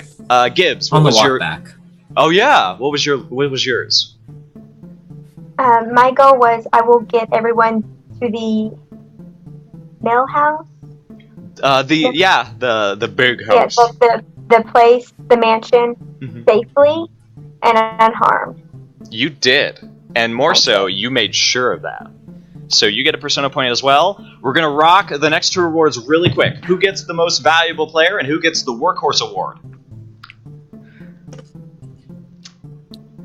Either Arcane or Gibbs, I feel like helped out a lot for the workhorse. I think Honestly, I think Gibbs should probably get the MVP because of that feint. That was pretty good. That yeah. devastated the flying squirrel, that flying demon. But it I think really set Cass up for the. Yeah. But I think we Erna, read that thing, Gibbs. Oh, I think Erna gets Workhorse because you made a lot of the early checks to sort of like the hunter checks. Like you not only got to find what was going on, but you also got that thing skinned as well, which set up a lot of success for everybody else. You guys good with that? What do you think? 1H? Absolutely. All right. And as the final reward, you get persona points for each award, by the way. Did we do Instinct, by the way? Yeah, you get a fate point if you did Instinct. But the last reward is Embodiment, which goes to each and every one of you because you roleplayed your characters so beautifully, and I'm very proud of you. And beyond that, that's the session. That's the game. Any last minute thoughts before we call it a night from you guys? How many fate persona? How many fate points and persona points? You should get 2 fate points, Gibbs, and then you should get 3 persona points. Ooh. Okay. Because you got MVP. Yeah, you. What did you think of Mouse Guard? I love Very it. good. I'll be playing next week. I'm definitely playing next week. Oh boy, we're happy to have you at last. I love it. I finally managed to make a character. I'm so proud. You I were finally like, managed Love to it. find the time. It was a good character, Work. too. yes, your character really shined. I'm very excited to see what else comes from you. Anybody else? Any last minute whatevers? I do have one question. Yeah. How much difficulty? Like, okay, the size of the flying squirrel skull versus the size of a mouse head. Okay, so a mouse head is probably. It could wear it. You could wear a squirrel skull. If I could, I would consider that part of the check. Do you want that skull? I really do. Yes. I want to wear the fuck out of that. I want to walk back to Tapper's Point wearing You it. are turning into Astria. Oh, So, stop it. No, okay. So you go ahead and put on your gear, Flying Demon Skull. Flying. As long as you still know that you're a mouse, you are a mouse. You are not a flying squirrel. You can wear it on your head. Hollow it out as a helmet. Yeah, that's what's Yeah. gonna happen. Yeah. I'm very impressed. Go ahead Good and job, everyone. put that in your gear. Very impressive. Oh my god, you come back to town. It is fucking terrifying. Oh, So God. we've Well, dug hi out its there. hide. Welcome to Tapper. Ida stays far from her. We doled out all the hide and the stuff. Can I keep the tail? Yeah, you Go can on. keep the tail.